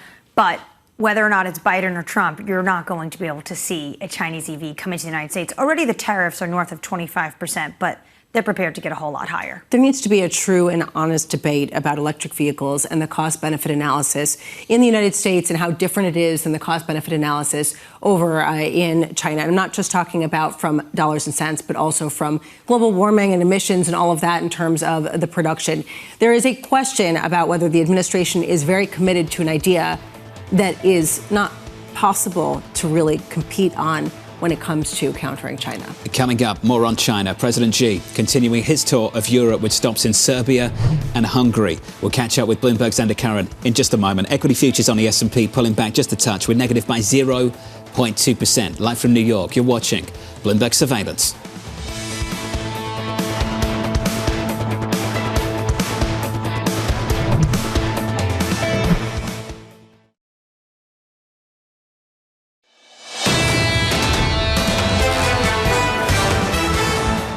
equities pulling back here. We're down by 0.2% on the S&P. On the Nasdaq 100, we're down 0.2% also. Deutsche Bank just dropping this one in the inbox. Why to be positive markets? 5 reasons. Here's the 5. At a global level, data releases are looking increasingly positive across the board. For now, at least, Chairman Powell's comments and recent data seem to have taken out the near-term tail risk of rate hikes from the Fed. Number 3, oil prices are coming down once again. Number 4, the global economy has continued to prove impressively resilient to higher rates so far. And number 5, Bramo, although a few indicators are pointing in a more negative direction, this cycle has already seen several periods where the data deteriorated, but a recession didn't materialize. Is this euphoria? Is this the euphoria that we heard about from Neel Kashkari over at the Minneapolis Fed? Is this what has driven people to keep buying risk assets even in the face of a likely weakening? We're getting earnings from Uber. We got earnings from Shopify. There is clear margin compression. There are pressures out there. People are being more selective. People are able to shrug that off, not in the specific names, but in a broader sense. It'll be just a slowdown, but not as something more so serious. Conditioned by experience over the last year. Correct. That we've had so many different false dawns and head fakes where it looks like the economy's slowing and then it doesn't. And I think prime example of that is the bank intention of last spring. It's like hard landing, rate cuts coming. Nope. Not so fast. I think that's what we've ultimately got to be focused on in the global economy. In fact, the US economy more specifically. And we drew this distinction yesterday and we've done it months previously as well. The difference between a welcome loosening in the labour market, for instance, and an unwelcome deterioration. How close are we to one and not the other? And that's been really the divide among many people we've had on this show time and time again. There's this question of, okay, it's just enough to be a soft patch, as we heard from Tracy McMillan, or do you have the Francis Donald view of things where you get a more protracted slowdown and suddenly the Fed could cut really significantly? If you believe that this Federal Reserve is not going to cut rates significantly, then you have to believe that the neutral rate is now north of 3 or 4% and that we are looking at the new normal. That is a new set of investing parameters, and I'm not sure whether that's truly been comprehended throughout markets. So I think markets absorbing that message slowly. The Federal Reserve is still lagging. That long dot needs to come up based on what we're priced for in financial markets. Yields have been coming down, though. Over the last week, we've dropped about 20 basis points across the curve, the 2-year out to the 10-year. This is where yields are now. 484 on a US 2-year, up a single basis point. On a 10-year, up by 3 to 448.76. And Lisa, that follows 5 straight days of yields falling. After getting this sort of repivot, or pivoting back to the original pivot by the Federal Reserve and with Fed speak, where people are coming out and basically saying, yeah, we don't see a likely chance of a hike. Neel Kashkari was actually completely the outlier in saying that he sees this as a likelihood. And now the question is, okay, is the bar now lowered for the Fed to cut rates if we get data that does show weaker inflation, possibly next week? Let's talk about hikes and the potential for them. We can do that in the FX market. Let's go straight to dollar yen. Dollar yen at the moment, 155.50. That is a weaker Japanese yen in the face of this from Governor Ueda in Parliament a little bit earlier in Japan. Abrupt one-sided weak yen is negative for the economy. Said earlier, foreign exchange rates may make a significant impact on the economy and inflation. Depending on those moves, a monetary policy response might be needed. Which you raised might be sort of a direct response to Janet Yellen and sort of her request for some greater communication and maybe, oh yeah, you guys have a lever that you can pull, which is raise rates. Maybe this is a nod to that. The market's not believing it, and that we've talked about significantly because the yen is weakening. At this point, you have to wonder what the bar is, talking about bars, what the bar is for the Bank of Japan to, or really just Japanese authorities to intervene in a market where they've already done their piece. It's had some success, but this looks like something fundamental. This is where we missed TK, the tour guide. Oh, yeah. Who knew the best bar in every single city. I knew he'd go there. Every single city.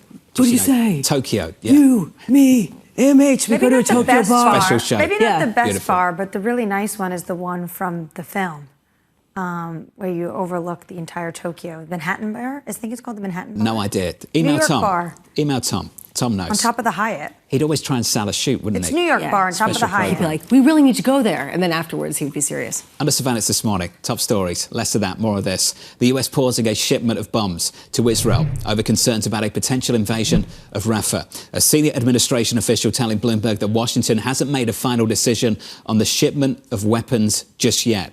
This goes back decades, Annmarie. We've been talking about it, littered with examples, this relationship, the United States and Israel, of things like this happening. It's rare, but it's not unprecedented, to your point. We've seen it with Nixon, Reagan, Obama, H.W. Bush, these kind of moments, whether it's a loan guarantee or shipment of ammunition that have been paused. What I find very interesting is right now, according to Israeli press, Bill Burns is sitting down. He's the main negotiator representing the United States, the head of the CIA, sitting down with Netanyahu, Ron Dermer, and this comes before what also is in the Israeli press, that the war cabinet will be meeting this evening at 7:30 local time. So that's just in a few hours in Israel, and this is as the U.S. is potentially waiting for whether or not they could get this agreement over the finish line. Going forward, I just wonder how much this is actually going to fade, as Henrietta Trace was saying, in the U.S. as a domestic issue, or how much it will be protracted. This is something that has dominated the headlines. How long does that really have to go? Next story, out of China, BMW, lower in Germany, rising manufacturing costs weighing on profits, though the automaker did outperform its European rivals in EV sales. Meanwhile, Toyota's cautious outlook overshadowing a surge in hybrid sales that boosted profit to a record last year. China has been a key issue for sales for some of these manufacturers in the last 24 hours. Ferrari, maybe not a great example, but certainly struggling in China. Many others are facing the same experience. Well, I'm looking at what BMW's CEO had to come out to say, saying, I would warn against doing something like that. They're talking about the subsidies that the EU is looking into when it comes to China permanently. It would do more damage to the German industry, basically saying that we should allow China to get access to a market. Why? Because they want access to China's market. We heard exactly the same thing from Mercedes-Benz. Almost verbatim, this is what they're worried about. They're worried about the European policymakers putting up the walls and then the Chinese officials doing exactly the same thing back at them. Because if you look at their addressable market, it's almost half of their total sales. So you are talking about companies that are designing entirely different models for the Chinese consumer. Do you know that really expensive cars, this is fascinating, BMW cars sold in China need to have a bigger backseat area because it's always a driver in the front. The driver isn't the one that's luxurious, it's the back of the car. To be driven. Correct. That's why you want a Rolls Royce. That's not exactly to drive right. it, to be driven. TK, once again, I wonder if what the officials, what the automakers, the CEOs tell us in public is the same message that the officials receive in private. I do wonder if these Western companies, the manufacturers in Europe, in the United States, want to be able to say on the record, we don't want tariffs, we want to be able to compete fairly with Chinese automakers, they should be allowed in. China, look at us, listen to what we're saying. Then in private, they're saying something very, very different. Basically, put up the walls. Maybe that will help us sell more cars. Precisely. Which might be a little bit of what's going on. You'd imagine they're pretty anxious about things. Chinese President Xi Jinping continuing his European tour with stops in Serbia and Hungary. She writing in a Hungarian newspaper that China's cooperation with Eastern Europe is a, quote, sign of the times and the general trend of development. Earlier this week, Xi making a stop in France, where Western European leaders are taking a tougher stance on trade with China. Bloomberg's Enda Curran joins us now for more. Enda, let's talk about things. I want to talk about this tour and the locations for it. France, Serbia, Hungary. It's not random. It's important. Why are those three places so significant to Xi?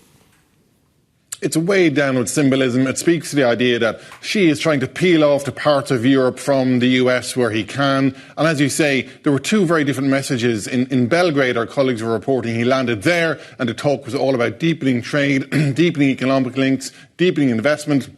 Serbian officials saying the sky's the limit in terms of cooperation between the two countries on trade and investment.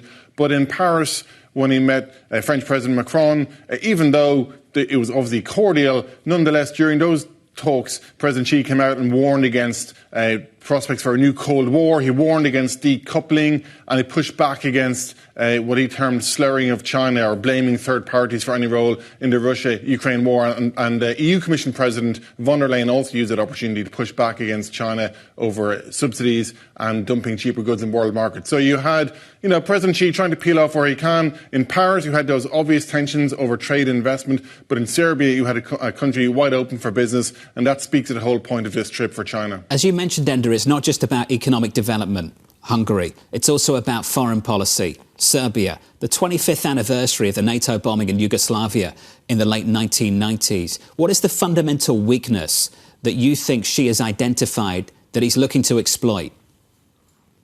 It's highly symbolic that he went to the embassy on the 25th anniversary, as you mentioned.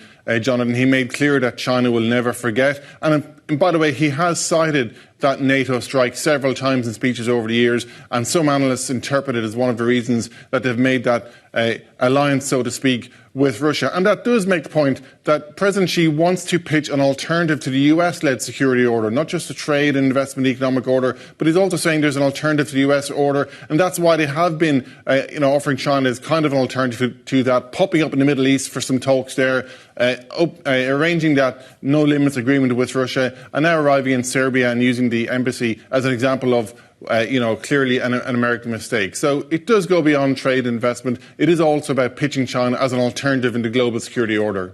And April of last year, Macron came back from China, gave this interview to Politico, some of which Politico actually said had to be restricted and come out of the interview. And in that, he talked about strategic autonomy, not to follow the United States when it comes to Europe's relationship with China. What kind of Emmanuel Macron did Xi Jinping get this time around? Well, this is where there seems to be inconsistency between Europe and the US, and inconsistency within Europe. I mean, President Macron was clearly pitching to President Xi an agenda of cooperation, let's work together. He was obviously pitching to China to play a role in trying to defuse or bring the Ukraine war to some kind of an end. But at the same time, of course, both Paris and Beijing used those talks to sign agreements for cooperation in AI, agreements for where they can do more trade, agreements for where they can do more people-to-people cooperation. So you do have this inconsistency, like you mentioned, Annmarie. You had President Macron making those comments last year that he sort of pushed back against in the end. But here we are this year, embracing each other literally and physically and talking about doing more trade and business together, but at the same time speaking for this idea that France and Europe has its own sovereignty when it comes to taking its own position on China. So it is mixed messaging. It is inconsistent. I guess the common thread in all of it is that all of these countries, while they're taking a different approach with China, they do all agree that they do certainly have their own problems and concerns when it comes to doing business with China at the same time. How much of a win is it for that Xi is going to be also welcomed really with a red carpet welcome when it comes to Hungary? It's clearly that, if you want to talk about where the world is dividing into blocks or where the world is perhaps taking sides, so to speak, obviously Serbia and Hungary are very open to doing business with China. The Serbian officials themselves said the sky is the limit when it comes to that. Hungary also likewise expected to give a warm welcome. And this speaks to the whole idea that China's wooing, if you want to call it, the global south, pitching itself as an alternative, as we mentioned earlier, at the same time that the US is losing ground in popular appeal. We saw that recent survey, for example, that global perception, especially in Southeast Asia, towards the US, has taken a hit over the war in Gaza. So China is using this opportunity to pitch itself and choosing those countries carefully where it thinks it can peel them off from the US. And obviously going to Paris and then popping to Serbia and Hungary is clearly a significant symbol in itself. Just on the side of commerce, this question of what does China actually want this to look like? Do they want to just be able to sell cheaper goods to Europe, not if they can't do it to the U.S., and not have any international companies come to their own land? What's this arrangement that seems to be what Xi Jinping is lobbying for? I think it doesn't want to be blamed for exporting cheap goods to the rest of the world, Lisa. I think that's part of the messaging here. They don't like this idea that, some parts of the world are accusing China of overcapacity, making cheap goods and deliberately exporting them overseas. They're pushing back on that. And they're also pointing out, by the way, where they have complaints of their own. And equally, where they have countries where there might be trade tensions with, for example, they're also showing, hey, there are countries here where we don't have trade tensions, where nobody's talking about decoupling. And that's why, again, Serbia is such a good example, Serbia and Hungary. In Serbia, there's talk of more investment, talk of the high-speed train infrastructure and the like. So I think China is pushing back on two fronts. They're not accepting the overcapacity allegations against it, and they're highlighting countries that are more than happy to do business with China and don't have the same complaints that some in Western Europe or the US do have. And you are one of the best, sir. It's got to catch up, buddy. And Karen there of Bloomberg down in Washington, D.C. I thought this series of meetings over the last few days has been so important. This is a very clear message to the isolationist temptation of the American right and the American left as well, going into a big election in November. And the message is basically, if you're going to lean out, we're ready to lean in and lean in hard. We've seen that repeatedly, actually, and that sort of message of, you know what, look, from Europe's perspective, we don't have America as our back. And from China's perspective, oh, America is sort of losing some of those ties. How can we get in the middle? She knows exactly what he's doing here. And, you know, what's ironic about it is the fact that there's a war on European soil. And China is the reason why Putin is able to continue to fight this war, given all the materials, supplies, buying all the oil and the commodities. Yet this is Europe's number one, almost existential concern. He wants to highlight past mistakes in foreign policy and future opportunities for the economy as well. Those locations very clearly identified for those reasons. Equity futures right now on the S&P negative by 0.1% on the S&P 500 with some stories elsewhere. Your Bloomberg Brief. Here's Danny Berger. Hey, Danny. Hey, John. Shares of Uber are falling this morning by 6% in the pre-market trade. It missed on gross bookings and had weaker than expected demand in Latin America. The CFO blamed tough comps last year, captured higher demand tied to the return of Carnival in Brazil. He also pointed to an earlier start to holidays like Easter and Ramadan. Yet both Lyft and DoorDash beat estimates, which brings into the fore questions over Uber's strength in the U.S. Shopify also tumbling this morning, down 17%. The e-commerce platform swung to a surprise loss in the first quarter of 21 cents a share. It also said that gross margins will decrease by about 50 basis points compared to the first quarter, and revenue is projected to be lower after the sale of its logistics business. Now, for the first time in the league's history, the WNBA is getting full-time chartered flight services. That's according to a report from the Associated Press. The commissioner said it will cost about $50 million over the next 2 years, but players have long been advocating for the change to address the safety concerns of flying commercially. Now it means no longer will they have to face long lines, bodyguards in public, clamped leg room, and layovers for professional athletes on their way to games. That's your Bloomberg Brief. John. I feel the same way. Danny, thank you. Up next on the program, pricing in the November election. The United States is the most insular economy of any developed world. So the fact that tariffs will go on in China, big deal. Apparently, that conversation up next.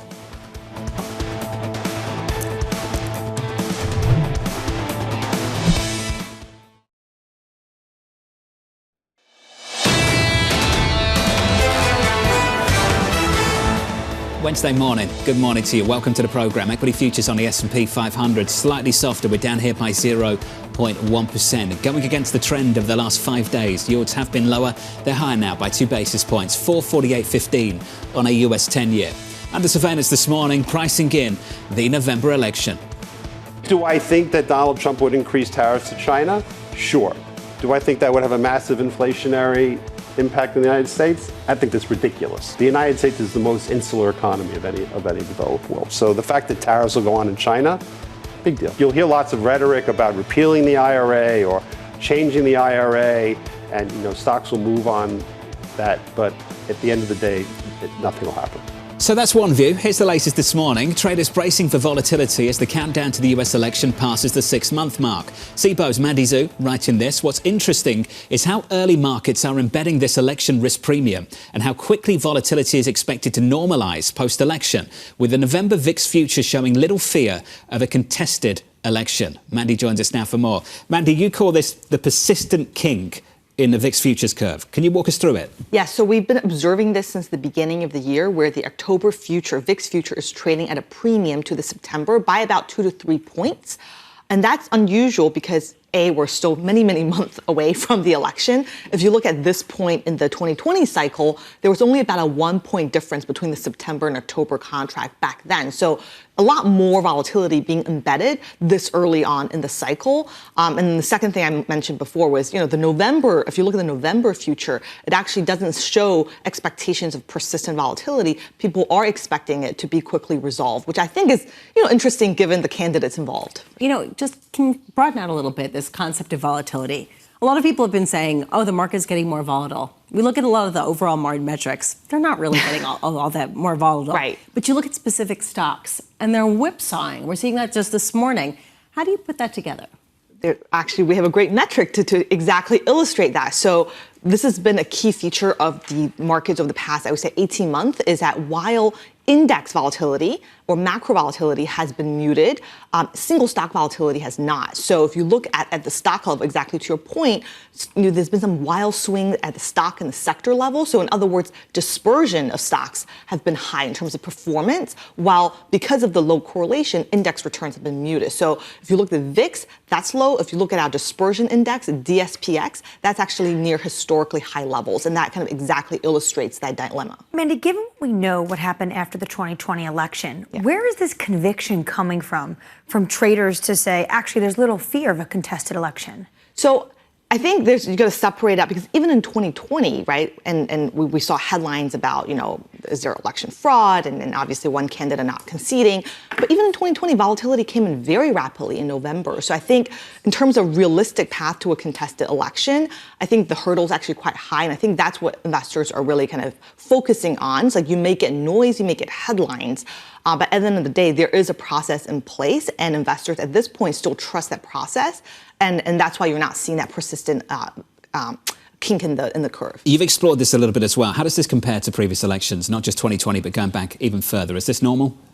So what it's being priced in, I would say at this point in the cycle, is higher than what we see at this point in the cycle. But if you look at how the VIX actually performs in October, it's actually underpricing relative to some of the more recent cycles. So both 2016 and 2020, we saw more significant jumps in volatility in the month of October than what is actually currently priced in. So I think 2016, 2020 averaged about 10-point increase in the VIX. So right now, 2 to 3, I think as we get closer to the election, we'll probably start to see that actually increase. How does this stack up with what you would advocate for? So it's Steve Eisman right, basically. Tariffs on China, big deal. He said this about the Inflation Reduction Act. You might get changes. There might be talk of repealing it. We might move on that for a single day. But at the end of the day, nothing will happen. Would you advocate for the same thing? Is that how you view things? So in terms of fiscal policy, I think what is important to focus on is that in the state of government, the state of politics nowadays, really to get fiscal policy through, you really need to have a clean sweep. Right? And that's the kind of what people are focused on. And I think part of the reason why this may be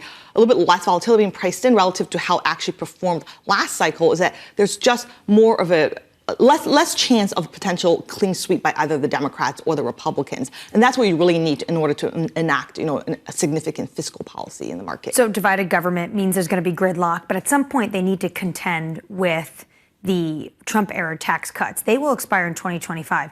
Do you expect some of them to be extended at the very minimum?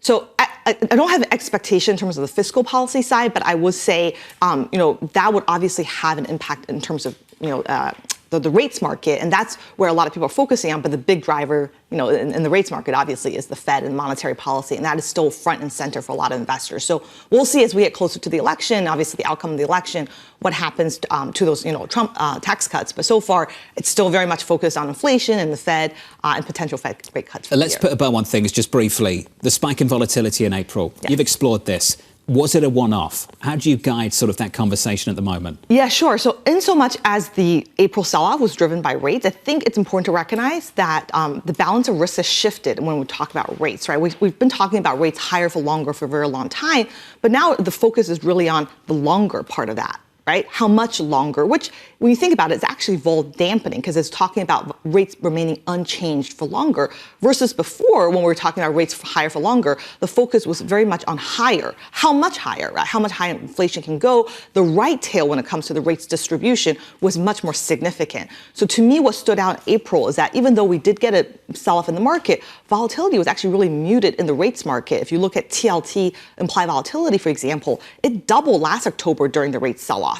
But this time around, it actually went up very, very modestly and is now actually currently back down to a one-year low. So the more contained reaction that we're seeing in the bond market, I think, has spilled over to the equities. And that's why, VIX is, again, back to 13 handle. Interesting. Mandy, you're one of the best at this, and we always enjoy catching up with you. Thanks for being with us. Thank you. Mandy Zhu there of SIBO, going through some of the Fed talk at the end of that conversation, the emphasis at the moment on time, the lineup for the Fed speak, Vice Chair Jefferson a little bit later. You'll hear from Fed Governor Cook And you'll hear from Boston Fed President Collins as well. You'll hear from many more Fed officials throughout the week. Coming up on this programme in the next hour, we'll catch up with Krishna Mamani of Lafayette College, Bloomberg's Craig Trudell, Kathy Jones of Charles Schwab, and Citi's Scott Kroner. I'm very interested in the car conversation with Craig, Lisa, in the next hour. Some of these automakers all struggling with the same thing. Are they going to basically argue for no tariffs because that would embolden their chances in China?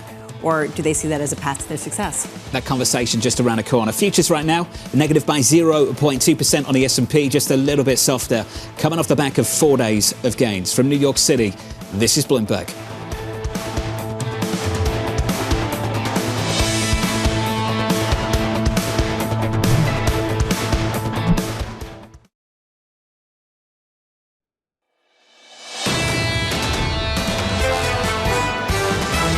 Everything's pointing green for the Fed to start cutting rates here. This year maybe has 1 or 2 rate cuts in it. When you're the Federal Reserve, once you start cutting rates, can you stop? And the market's, if you like, not convinced. It doesn't really matter because even if they cut, they're only cutting a little bit. Our expectation is that rates stay where they are, potentially a cut at the end of the year, and that's supportive for markets. This is Bloomberg Surveillance with Jonathan Ferro, Lisa Abramowicz, and Annmarie Hordern. Krishna comes into the studio. Be careful. You might get what you want and you might not like it. That's a start to a conversation. From New York City this morning, good morning for our audience worldwide. The third hour of Bloomberg Surveillance begins right now with equity futures negative by 0.2% on the S&P 500, following 4 days of gains on the S&P and 5 days of 10-year Treasury yields falling.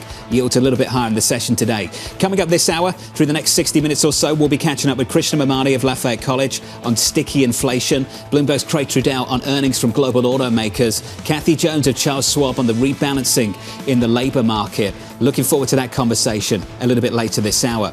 We begin with a big issue. Stock staging a May comeback fueled by rate cut bets and strong earnings. Krishna Mamani of Lafayette College saying this: both the FOMC meeting and the last employment report were positive for asset prices, but it does not change the challenge the Fed faces. Inflation, which is what matters for the Fed, is sticky. So the net outlook is still the same. The Fed wants to cut, but won't find the opening in the near term. Krishna's with us now for more. Krishna, good morning. Good morning. Careful what you wish for. Is that the message? Well, so if you look at the FOMC presser, I think Chair Powell made it amply clear that the way they are thinking about risk is the upside to inflation is pretty limited, so the upside to rates is pretty limited. What they have to kind of contemplate is when do they actually cut. So I think the direction of policy is really set. And when the employment report comes out and you see a market rally, I have to ask myself, do I like that situation better than liking what the FOMC presser situation was, which is capped rates, growth good, as opposed to capped rates, maybe cuts, but economy slowing down significantly. If I have a choice, I prefer the first one rather than the later scenario. If you think about it from the Fed's perspective, I think inflation going up or stagflation or any of those things are really not their significant or biggest concerns at the moment. What their biggest concern is, if things go south, how fast do they go south and what do we really do? That's what they're focused on, and that's what they have communicated to us. Let's build on what you just said. Let's unpack that. So you divide last week between a post-Fed world and a post-payrolls world. Yep. And you said which one you'd like if you could choose. We don't get to choose. Which one do you think we've got? I think we still got the post-FOMC presser world. I think the employment slowdown, it's kind of payback for previous strength. But at the same time, it is important to recognize that the labor markets are rationalizing, and therefore we probably don't see the sort of growth that we had before. But there's enough stimulus that was kind of put into the system that is still going through the system. And if you look at what happened to inventories in the last GDP report, I think that alone probably gives you another 0.5 percentage point in growth terms. So if you look at Atlanta Fed GDP now, we are talking a 3 handle. So things are not slowing down, and I think that's why the FOMC scenario probably holds, even if we see a couple of weaker employment reports. Is this another way of saying that essentially a post-FOMC meeting kind of world is one in which people are depending on humans, and they're depending on judgment calls, and they're not quite as data dependent as the Fed says that they are? Well, so yes, but at the same time, it is worth recognizing that the data is actually supporting the human dependency. That is, if the data came in and we saw an employment report of 50,000, I think that scenario would be dramatically different. And if that 50,000 came after 200,000 or 250,000, we would freak out a lot more. So I think we are data dependent. It's just that the data is very consistent and not slowing down. You've been really good about T-bill and chill and talking about why you think that's still a good place to be. Do you still think that, or do you think the strength, the persistency to that, and the belief that we're eventually going to get some sort of cut is enough to start maybe broadening out to, long duration and chill or something else?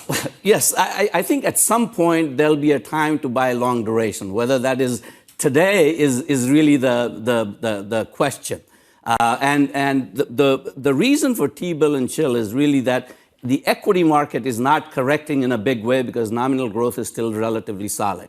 Earnings growth is pretty decent. So that's, the growth picture is not going to be a driver for equity markets on the downside. On the other hand, equity markets, given valuations and given kind of the dispersion of returns in certain sectors as opposed to broad-based return profile, I think kind of ensures that it can't really run away from you. So there's really, in an environment where you're getting 5.5% in T-bills, why take that risk when the upside or downside is pretty limited? Are you saying that the idea of a broadening out in the rally is flawed if rates are where they are?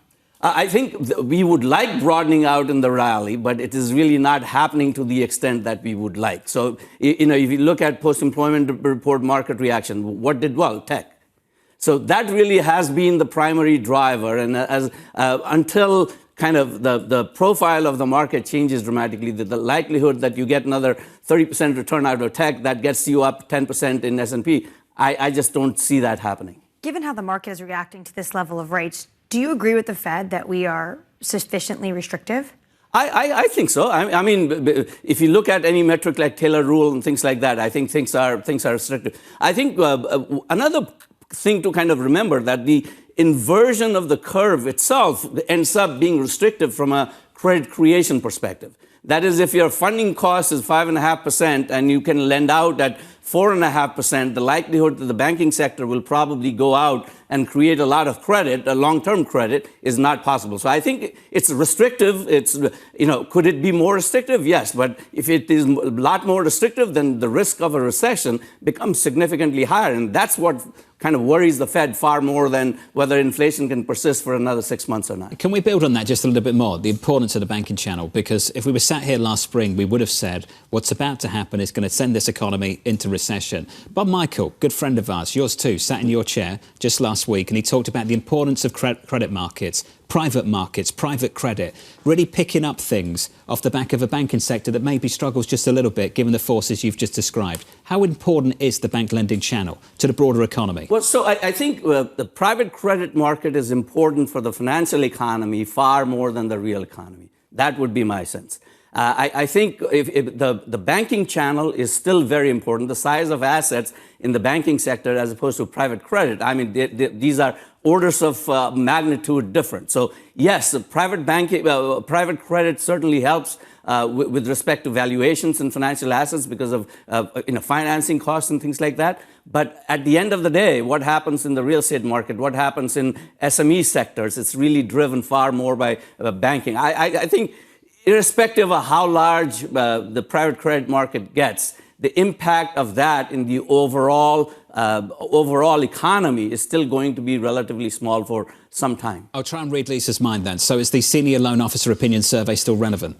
Absolutely. And I think the Fed pays a lot of attention to that. I think that's their benchmark about how people are feeling and what's the direction of credit creation in the market. Although that's the reason why people have been basically paying attention to this, but why we have not seen the kind of weakness that we would expect to see, because so many people do not any longer rely on that bank lending in the same kind of way. I wonder, do you think that this market has fully adapted to rates where they are? And I understand the mortgage market is separate, but aside from that corporate America has largely adjusted to rates. Well, so let's talk about two different issues. One is did the rate sensitivity of U.S. economy go down because of sustained low level of rates for an extended period of time?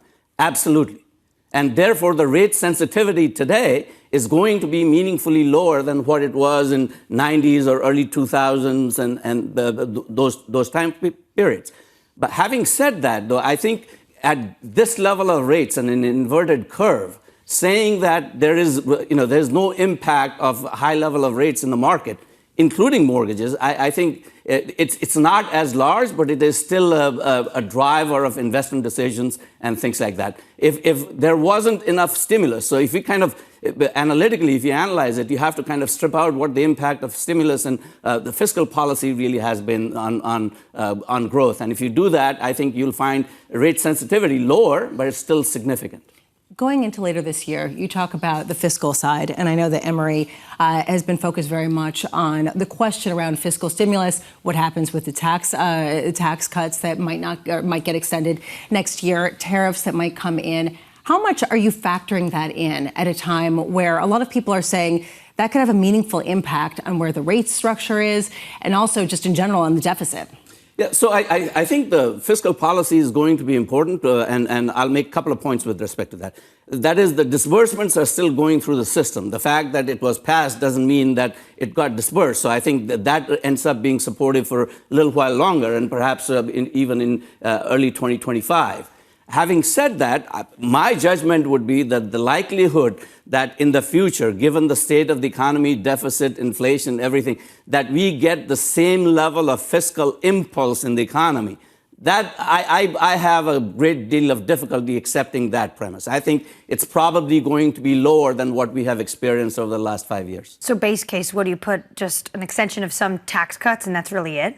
I think if there is an extension of tax cuts, it'll have to be after a big fight and a tough slog, rather than it happening naturally as it would have happened without the inflationary episode. Krishna, this was awesome on markets, on maturity transformation. Krishna Memani of Lafayette College. Krishna, thank you, sir. Thank you. The latest on Tesla. Let's get to the stock in the pre-market. Just a little bit softer, negative down in the pre-market by something like 3%. Report from Reuters.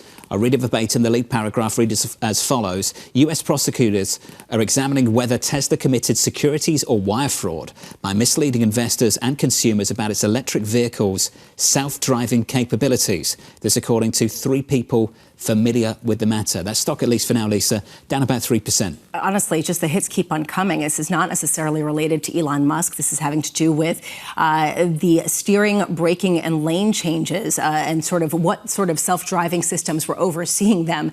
This is going to be pertinent, especially as they try to shift into robo-taxis and the like. We'll stay on top of that story, just a little bit softer in the pre-market at the moment. Let's get you an update on stories elsewhere. Here is your Bloomberg Brief with Danny Berger. Hey, Danny. Hey, John. President Biden will champion a major tech investment in Wisconsin today, which, of course, is a swing state. He'll be joined by Microsoft President Brad Smith, who will be announcing a $3.3 billion plan for an AI data center.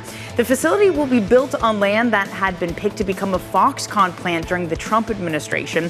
Foxconn then scaled back plans, creating just 1,000 out of the 13,000 jobs once expected.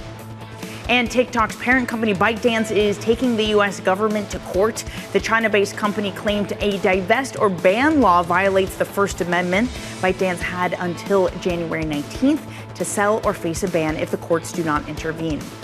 And Intel has issued a warning in a new filing. The chipmaker expects revenue to fall below the midpoint of its estimate for the second quarter. The company, however, did not change its guidance, which is currently $12.5 to $13.5 billion. The news also comes as the U.S. Department of Commerce revoked some export licenses. Under the measure, companies like Intel, Qualcomm, and other won't be able to sell to China's Huawei.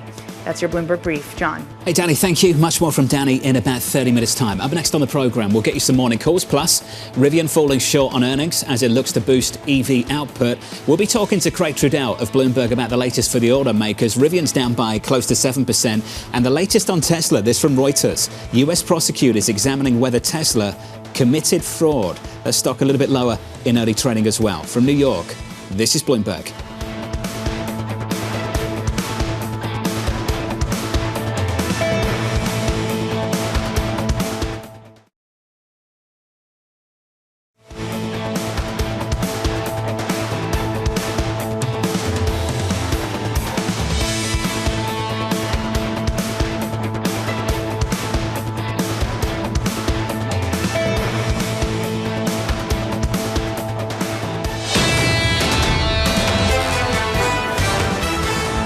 4 days of gains on the S&P 500 coming into Wednesday, pulling back just a little bit. We're down here by 0.33% on the S&P.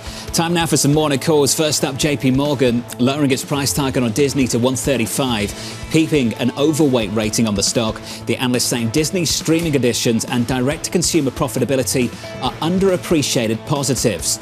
Next up, Barclays raising its price target on Lyft to 20, sticking with an equal rate rating. The analyst citing a jump in gross bookings, seeing no signs of consumer weakness. And finally, Mizuho lowering its price target on Rivian to $11, maintaining a neutral rating. The analyst Vijay Rakesh noting the EV maker's strong product roadmap as investors await its low-cost model.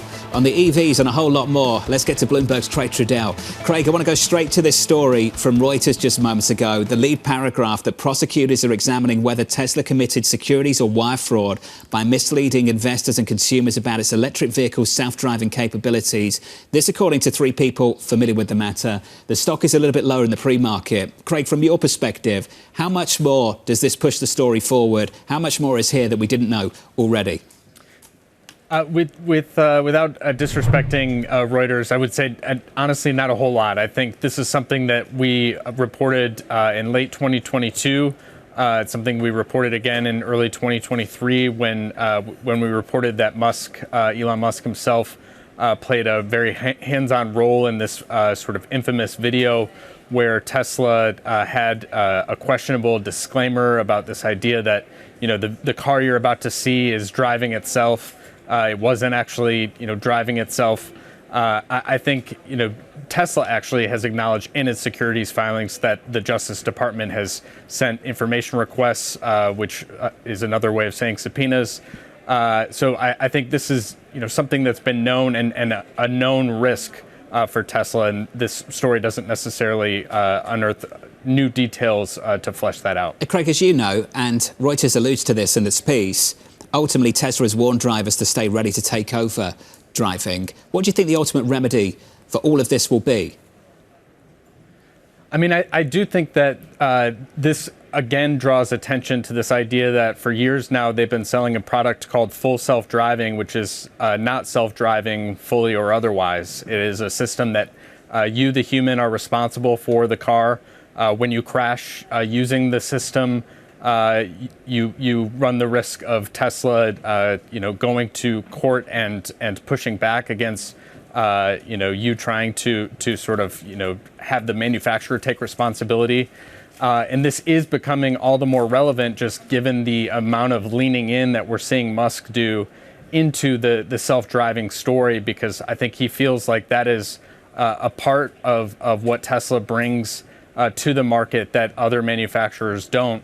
I do think that it's a fair question, however, to raise as to whether or not he's overstepped in terms of what he's claimed about his technology and what it's capable of. And what about the robo-taxis? I mean, we heard that that's going to be coming later this year. Does that call this into question? Yeah, I think the robo-taxi has been sort of on the drawing board going back to 2016. It's remained on the drawing board. We'll see in August just how far along the company is. And I think there are real questions about, whether or not you can take a sort of iterative approach to, a driver assistance system that becomes, gradually more capable. I think you have to make a real serious leap from a system that is monitored and supervised by a human at all times to one in which there in some cases wouldn't be anyone in the driver's seat. That's a huge leap that other companies have come to grips with, and I don't think Elon Musk necessarily has. Well, speaking of the robo-taxis, you have the China Daily actually today talking about the fact that Musk proposed to launch them in China. Is this why he's doing it? Because of all the regulatory concerns he's dealing with in the United States? I think this would be a test vehicle, experiment in China, which is by no means unprecedented or something that is even something that we've seen now going back to, I would say, 2015, 2016 timeframe, where it's a big difference, again, between, testing this technology with a human behind the wheel to take over in the event that, the system struggles with an intersection or is potentially going in to crash into something. you can call that a self-driving test, pilot, but it is a whole nother thing entirely to actually take the human out of the driver's seat. We've seen companies do this, in Waymo and Cruise, but we've also seen these companies, get into really troubling issues with this technology. Cruise late last year having a really sort of grisly incident where a pedestrian was hit, run over and dragged, and the company's handling of that, it's still coming back from that. And so you take that example, you take Uber as an example, going back even further, where a pedestrian was killed in Arizona, and boom, authorities in that state took its cars off the road. You mentioned Uber. Stock is down pretty hard in the pre-market. We've got lots of earnings today, Craig, not just from Uber. That stock, by the way, down by 7.6%. Also heard from the likes of BMW, the likes of Toyota in the last 24 hours. I think Ferrari yesterday too. What's the takeaway, Craig, from the big automakers over the last day or so? I mean, I think it's universally just really tough sledding in the sense that nobody is really lighting the world on fire. Maybe the one exception being Toyota, which had a really incredible result for the last fiscal year. But as is typical for Toyota, they're very conservative about the year ahead. And so, I think they see operating profit, dropping this fiscal year. We'll see whether that's just sort of typical Toyota conservatism or a reflection of just how challenging things have gotten. But we've seen BMW earnings, a bit light. I think Mercedes is also talking, today about the idea that they expect to sell combustion engine vehicles for longer than previously anticipated. I think, Ferrari, Porsche have flagged real weakness in China. So, you want to talk about sort of reasons to be sort of a bit, incrementally bearish or cautious about the idea that this has gone from an environment of, having more demand than you can keep up with it as a manufacturer to maybe struggling a little bit for that incremental sale. That's where we're at this point. I'm sure they want to go back to those 2020 challenges where they just couldn't make them quick enough. That's not where we are. Yep. Craig, as you know, it's so difficult to have the right product at the right time, at the right place available for consumers. Toyota seem to have nailed that with the hybrids. I just want to roll things forward just a little bit and maybe reel you into a conversation about politics if I can, but don't be too worried. I want to understand what automakers are saying publicly in Europe about the prospect of tariffs going on Chinese EVs and what we suspect they might be saying privately to European officials.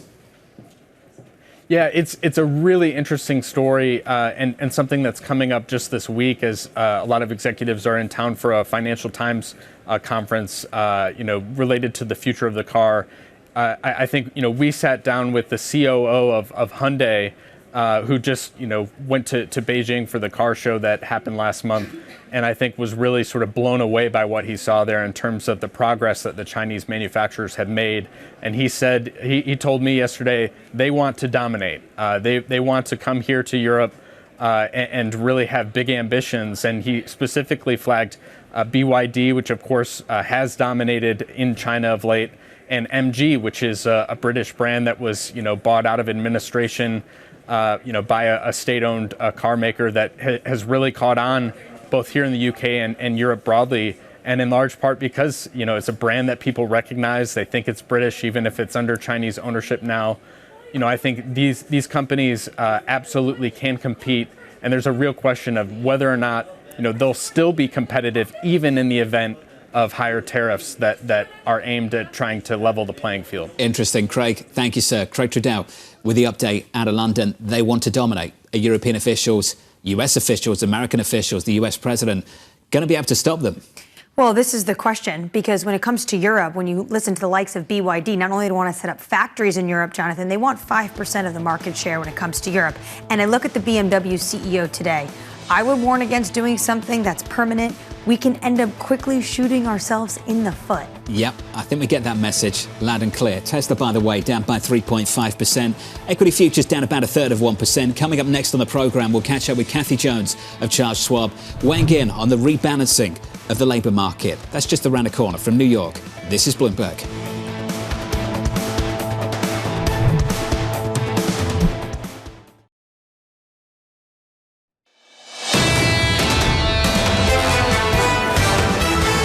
We're 60 minutes away from the opening bell. Going into that opening bell, following 4 days of gains on the S&P 500. Incidentally, the longest winning streak going back to the middle of March. Equity futures are a bit softer here, negative by 0.4%. On the Nasdaq 100, we're down by 0.5. On the Russell, which has performed quite tremendously over the last 5 days, that pulls back too by 0.9%. In the bond market, we can talk about some supply.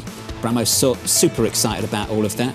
Going to get some 10-year bonds a little bit later, $42 billion worth. Tomorrow, $25 billion worth of 30-year bonds. Going into it, we've rallied, and rallied quite hard over the last 5 days. Yields have been falling before today by more than 20 basis points across the curve on both a 2-year and a 10-year. The 2 years at about 483.65. Bear in mind where we were post-ECI last Tuesday. The employment cost index came in just a little bit hotter than expected, and we were looking at 5% plus at the front end of the curve. We've come all the way back down. On a 10-year, 448.15 is where we are at the moment. We're up by 2 basis points. Tons of Fed speak today. You'll hear from Vice Chair Jefferson, Governor Cook, and Boston Fed President Collins as well. That sets you up for more Fed speak into Thursday and into Friday. Let's switch at the board and go to foreign exchange. I just want to sit on the politics of dollar-yen, because the politics of dollar-yen is maybe more interesting than the economics of the Japanese economy at the moment. 155.57 on dollar-yen. So once again, a weaker Japanese yen, that currency pair moving by about 0.6%. The message coming out of Japan is the same, but the language that's being used has changed. And they're starting to lean towards maybe the prospect of doing something with monetary policy. But it's not working. We've only really seen it work is when they actually intervened into the market. But you and Lisa brought up a great point earlier, which is the fact that maybe this is Japan having something to say after we had remarks from the Treasury Secretary, who said, well, actually, if this were to happen, the Bank of Japan or the Treasury, the Finance Department of Japan, should actually be consulting with some of their G7 partners, notably the United States.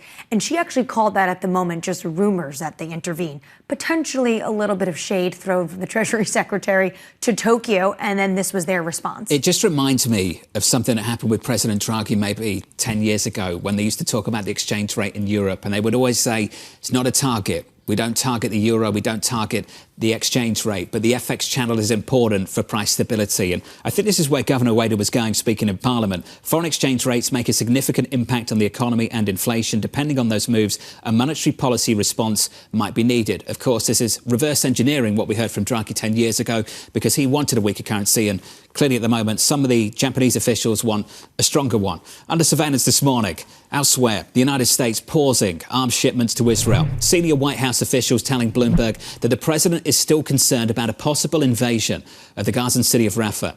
The US has not made a final decision on whether to proceed with the shipment. Prime Minister Benjamin Netanyahu's office so far, Annmarie, declined to comment. Right, so this is a pause, not an outright suspension yet. I think what the U.S. is waiting on is pretending to see what kind of invasion Israel may be planning. Right now, it's just that they captured that border crossing. And two, what's going on with the hostage negotiations? Bill Burns is currently the CIA director, the lead negotiator on the U.S. side, is currently in Israel. He's sitting down with Netanyahu, Ron Dermer, and then we're going to have the War Cabinet meet this evening, Jonathan. And from there, potentially, we could see the direction of travel for what comes next. You can see what the President of the United States and this U.S. administration is worried about. We're talking about a very dense urban area, populated by more than 1 million Palestinians. And at the same time, you've got a delivery that's set to take place of 3,500 bombs from the United States of America. 3,500 bombs set to be delivered at a time when the Israeli government is talking about going into Rafah. You can see why this would be deeply unpopular in the United States of America, given the devastation that's already happened in that part of the world and could continue to happen in weeks, months, and maybe even years to come. Absolutely. And when the President of the United States is saying he does not want to see a full-blown invasion of Rafah, or really even any invasion of Rafah, even though we heard from the State Department saying that they have put proposals on the table. And Jonathan, you brought this up a number of times today. It is not unprecedented for an American president to be in this situation with Israel, even though it is rare. It doesn't happen all the time, especially when they talk about this ironclad commitment the U.S. has to Israel.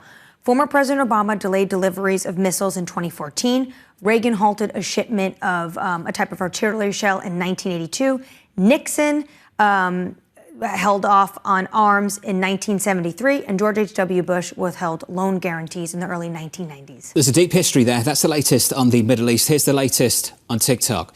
Taking the US government to court, widely expected, not surprising. The parent company, ByteDance, is suing over the new US divest or ban law. The company claiming it violates the First Amendment. ByteDance has until January 19th to sell TikTok or face a ban unless courts intervene. This was widely expected, and ultimately, this is going to take a whole lot longer. Whole lot longer, because also likely what's going to happen is the President of the United States is also going to extend that deadline to even 90 days. So this will firmly be in the hands of the next administration, whether that's Biden 2.0 or Trump 2.0, they'll have to deal with it. What TikTok is going to do is they're going to say this violates the U.S. Constitution, free speech.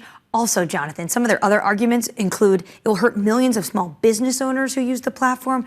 They're really going to try to come at this from every angle possible. And I mean, the irony is not lost on you and I. Shouldn't be. When you look at how the Chinese government treats U.S. social media. We've got to draw a distinction between ability and willingness. Clearly, this administration is willing to do something about these issues. Ability is a very different thing. Are they able to do anything about this? And can Chinese companies continue to use the U.S. system against itself? Well, we'll have to see. This is going to come down to national security concerns. Does the U.S. potentially have to even show some concerns, some intel that right now is secure and they haven't been showing to the broader public? Will they have to potentially start opening up some of these books that, you know, you hear about, that they're briefing congressmen and women about? Potentially we'll hear about that. But Jonathan, I also go back to the fact that Rupert Murdoch became a U.S. citizen so he can buy the remainder of Fox. There is a reason why for certain networks you have to be an American citizen. They don't want this in the hands of adversaries. This is the latest on TikTok. Here's the latest elsewhere. Minneapolis Fed President Neil Kashkari saying it's too soon to know if inflation progress has stalled. Kashkari telling the team here at Bloomberg, Carol Massa, Romain Bostic, that, quote, we're in a good place right now. The labour market is still strong. We can take our time to get more data to see if disinflation is going to continue. The Fed speak will continue today with Jefferson, Collins and Cook on deck, and a whole lot more still to come this week. Kathy Jones of Charles Schwab joins us now for more. Kathy, good morning to you. It's good to see you. Good morning. Thanks for having me. What are you expecting to hear from these Fed officials over the next few days? Same old thing, patience. We're on hold. Things may or may not be moving in the right direction. We think they're moving in the right direction, and we're going to stay on hold for the time being and get more data. You've got a different view on the data. Was the Q1 hot economy a bit of a head fake? Yeah, the domestic demand numbers in Q1 were good, like 3.1%. That's where we've been for the last couple of quarters. But the employment data actually with the revisions and with the latest numbers were a little bit softer, I think, than people might realize. So not only was the payroll number last month below trend, we had some downward revisions. The work week was down. And we're seeing wage growth edge down a little bit. And you put all that together and aggregate income may not be as strong going into the next several months as it has been over the past 6 months. I know we were super eager to get to the weekend on Friday after payrolls, but the ISM services number was terrible. Going through the details of it, first contraction since 22, below all estimates in our survey here at Bloomberg. Business activity slumping to a 4-year low. Input costs growing in the wrong direction. What did you take away from that? How much weight do you put on a PMI like the one we got on Friday? Yeah, I don't overweight it. I don't make it a real heavy part of my analysis, just because some of those surveys are diffusion indexes, so they kind of come and go. They're lumpy sometimes. But it wasn't good news, and I'm less worried about the price index as I am about the overall direction of trend in terms of activity, because I think that's probably a better read than the price index is. What we've been trying to establish, and we've been talking about on this programme around this table for the last few hours, the last couple of days, the difference between a welcome cooling and an unwelcome deterioration. What's the line in the sand for you? How do you draw a distinction between the two things? Yeah, it's the job market. If we start to see a big deterioration in job creation, a rise in the unemployment rate, or a real tailing off in terms of the aggregate hours worked, the work week earnings, that kind of thing, then I'd be concerned, because that would signal to me things are moving pretty quickly, and the labor market can do that. It can move pretty quickly. How difficult is it to really understand this labor market when we have an incredible amount of immigration into this country?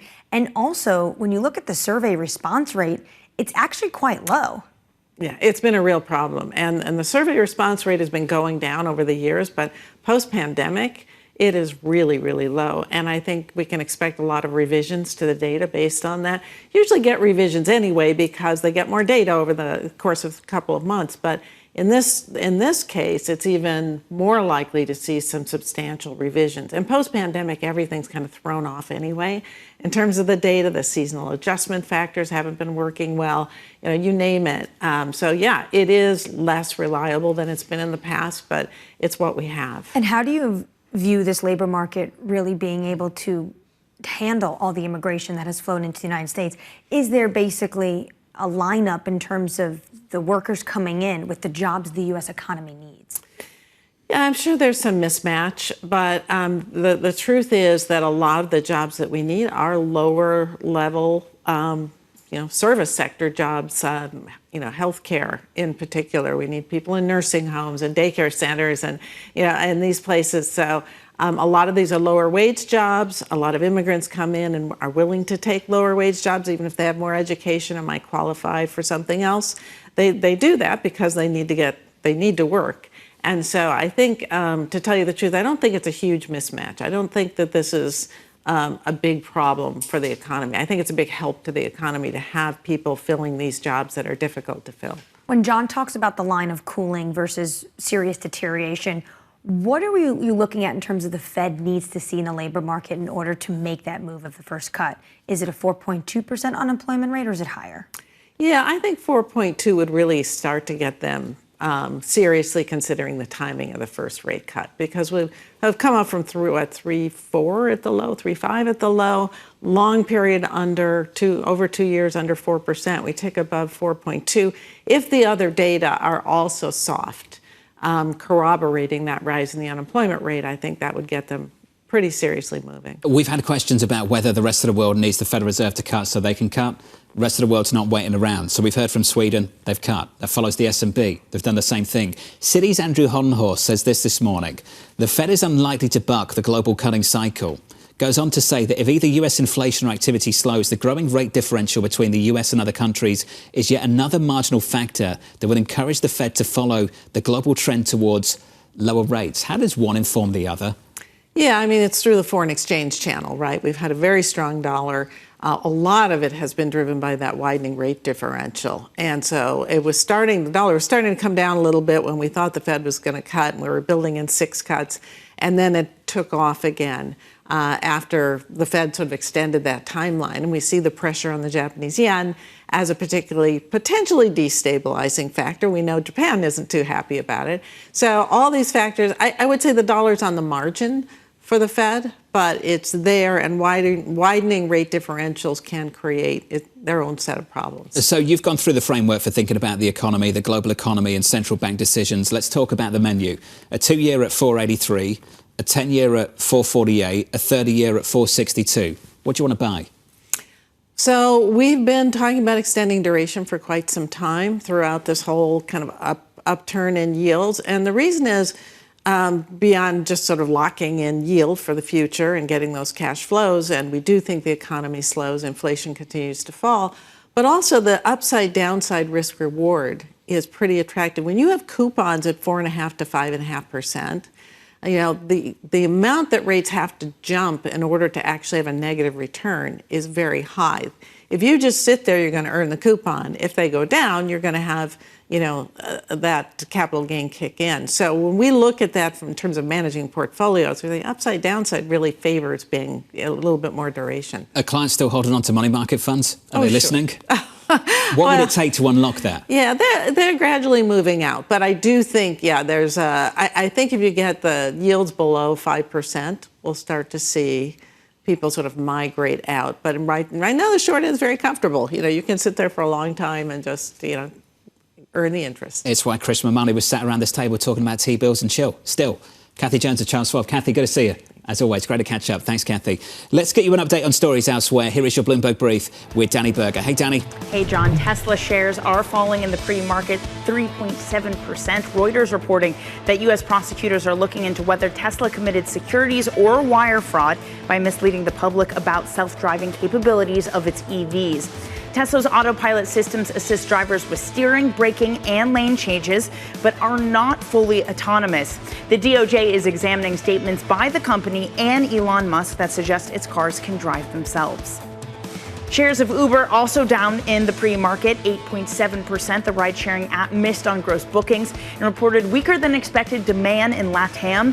Uber CFO blamed tough comps, saying that last year captured higher demand tied to the return of Carnival in Brazil. He also pointed to earlier starts to holidays like Easter and Ramadan. Yet, both Lyft and DoorDash beat estimates, bringing to the fore questions about the strength of Uber and their market share in the U.S. Now, Panera Bread will no longer be selling its caffeinated charged sips drinks. The drinks, which infamously included an ultra-caffeinated lemonade, were the subject of at least 3 lawsuits, claiming that people who drank them were harmed or even killed.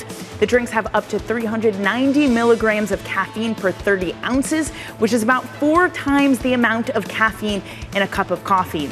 Instead, Panera said it's going to introduce new beverages in the next 2 weeks, like a blueberry lavender lemonade. That's your brief, John. Danny, thank you.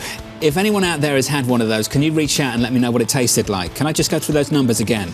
Up to 390 milligrams of caffeine per 30 ounces, about 4 times the amount of caffeine in a cup of coffee. Have you ever had one of these? No, but sounds like Tom's Tang. Absolutely ridiculous. Up next on the program, following the euphoria.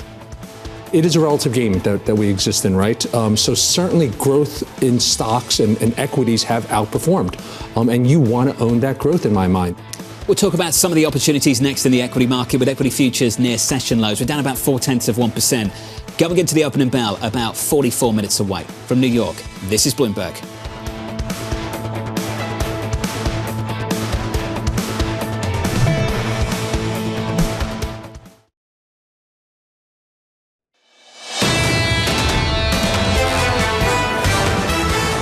Let's get you the scores going into the opening bell. That cash open 42 minutes away. Equity futures pulling back by 0.4% on the S&P following 4 days of gains. Just a slight pullback. Yields a little bit higher by 3 basis points, 4.4876 on a US 10-year. Under surveillance this morning following the euphoria. It is a relative game that we exist in, right? So certainly growth in stocks and equities have outperformed. And you want to own that growth in my mind. So there's always going to be opportunities. U.S. exceptionalism, it's making its way through the U.S. stock market. And I think that can be somewhat sustainable. Here's the latest this morning. Stocks staging a comeback after an April slump. Sentiment indicators at 2 major banks faltering after that pullback. Citi's Lefkowitz index exiting euphoria territory, bringing a risk-reward setup to clearly bullish levels, according to Managing Director Scott Kroner. I'm so pleased to say that Scott is with us now for more, going into the opening bell. So, Scott, let's get to it. Your outlook, constructive with complications. Can we start with the complications? Sure. The complications are that as constructive as we are in the fundamental setup for the S&P 500, we still have a number of macro overhangs and issues to contend with.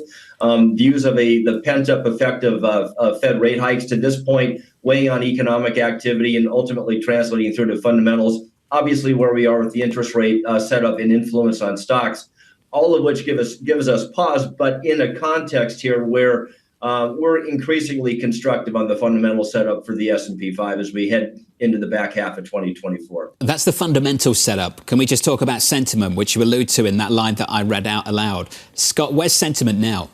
Yeah, so sentiment's always part of the puzzle, if you will. And as it turns out, our Lefkowitz index, which is our go-to sentiment read, had moved into euphoria right at the end of Q1. And in a pretty quick reversal versus history, it's come back out as we've moved through the bulk of the Q1 reporting period. So we're back in what we'd call a higher end of neutral, but you've taken some of that euphoria out of the circumstance. At the same time, what I'd emphasize here, Jonathan, is that when we use the sentiment indicator, it's usually in the context of other indicators.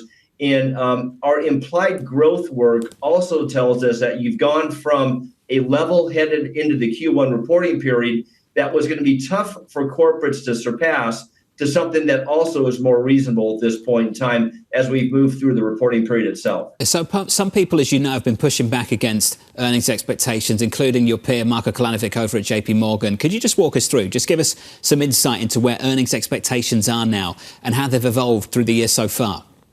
Well, so we're at 245 full year for the S&P. We've been at that level, honestly, since last July. So we feel like as if our top-down sector-driven models have done pretty well for us. Consensus has moved up. We're right around 243, 244 right now.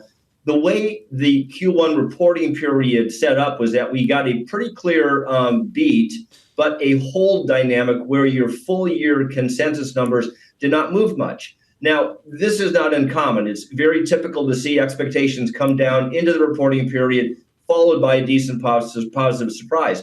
But the setup here, given what we know about the economic condition right now, is that we ought to begin to continue to see that consensus number lift marginally as we go into the Q2, Q3 timeframes. And this is what I want to build on, the shifts in earnings that you anticipate later on this year and what that could mean for the big debate, I think, of the last 12 months, which has been large versus small and everyone itching for small to work. And then you get a series of head fakes after head fakes and then small caps get hammered again. Scott, what's it going to take to get that more durable, sustainable shift away from large cap growth towards small caps? Well, I think it's going to happen as a function of the numbers, right? So again, if you look at the setup here over the past year, your mega cap growth cohort, called the Mag 7, has seen their 2024 earnings expectations rise by roughly 28%. The other 493 within the S&P down 8%. Okay, we've seen some flattening in that other 493 number, and the setup, if you look at just the way the progressions go by sector, is that we should mechanically begin to see improvement as we go into the back half of the year. So we're looking for a broadening effect. We have been for some time now, fundamentally, that should augment what's been happening on the price side already. Now, here's where it gets interesting. We've been kind of coming at it from a Mag 7 versus other 493. We've also come at it from a sector perspective. But if you look at small versus large and value versus growth, the setup right now as we turn the corner on mid-year 24, begin to look at 2025, should be a narrowing in earnings growth between those cohorts. So what you get here is a gradually improving fundamental setup in favor of small versus large and value versus growth, all of which, in our view, is quite healthy to the underlying market dynamic. You mentioned 25. Scott, how difficult is it to develop a view on 2025 without knowing the outcome of November? How important is November? It's really difficult. So we haven't got there yet, and that's usually what happens as we get into the June timeframe. So more to follow on that.